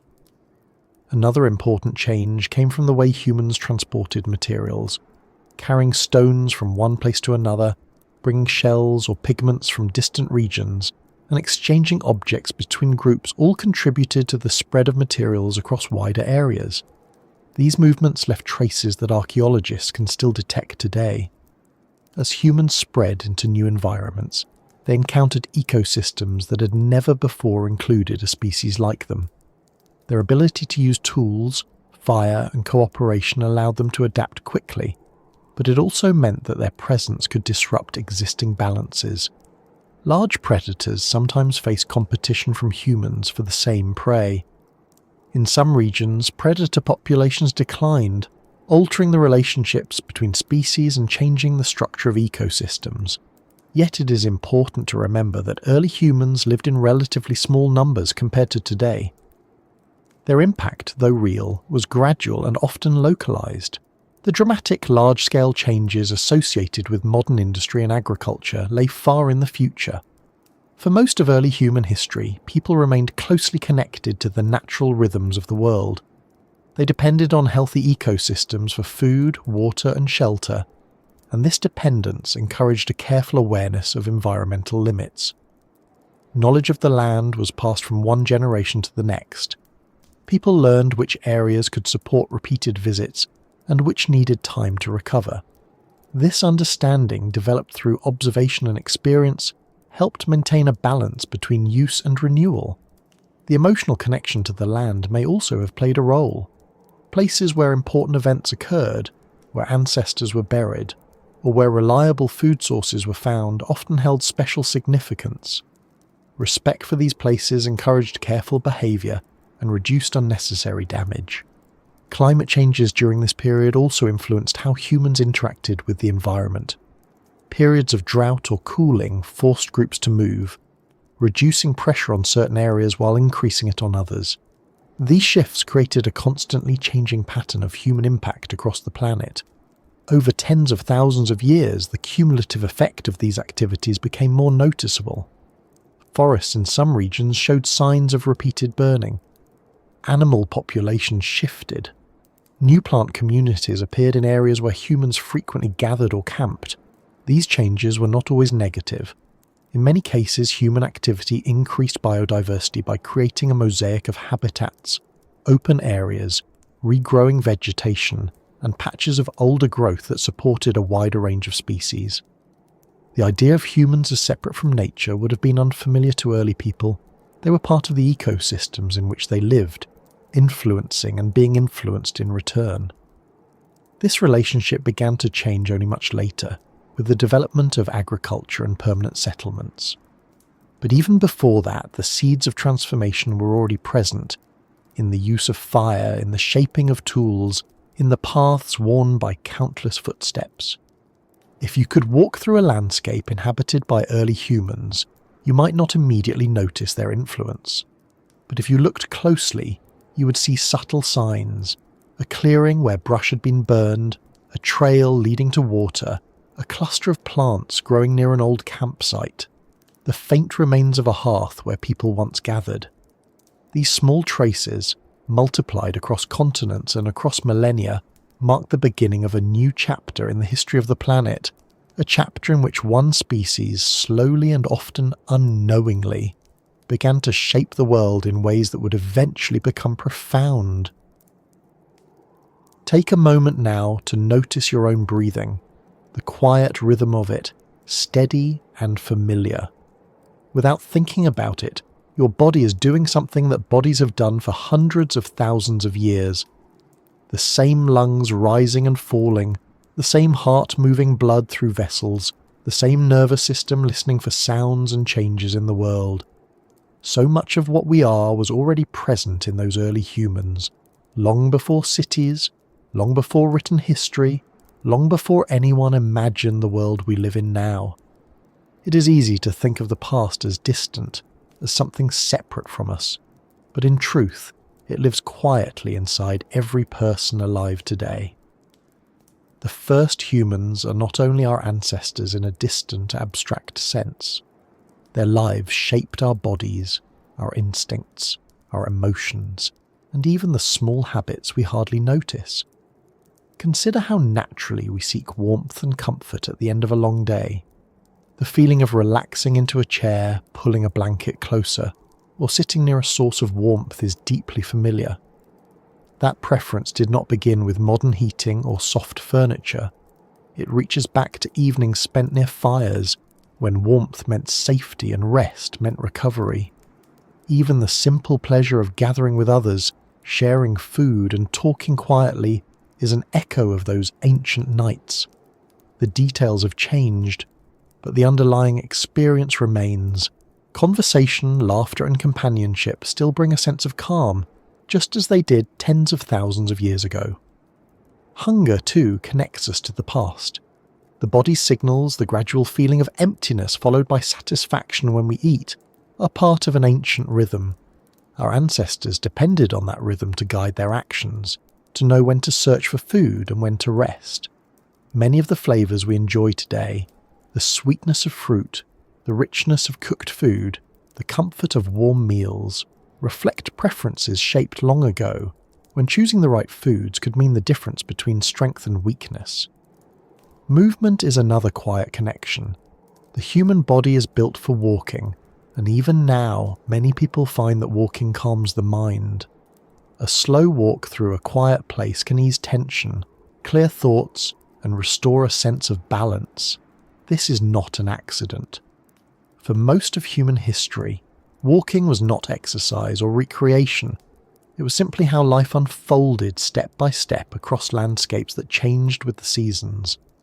When you feel restless after sitting too long, that restlessness may be an echo of those long journeys, a reminder that the body expects movement, that stillness for too many hours is something new in the human story.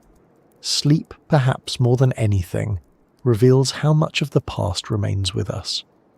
The body responds to darkness by growing tired, to light by waking. Quiet environments encourage rest, while sudden sounds can still bring us quickly to alertness. These responses developed in a world where sleep required awareness, where waking briefly during the night was not unusual, and where the sounds of wind, insects, or distant animals formed the background of every evening. Dreams too link us to those distant ancestors. The mind wandering through memories and imagination, combining images and experiences in ways that sometimes feel mysterious, is a process as old as the human brain itself. Early humans dreamed under the same stars, their thoughts drifting through the night just as ours do now. Emotions may be the strongest connection of all. Fear, relief, affection, curiosity, joy. These feelings have not changed in any fundamental way. The situations that trigger them may be different, but the feelings themselves are familiar across time.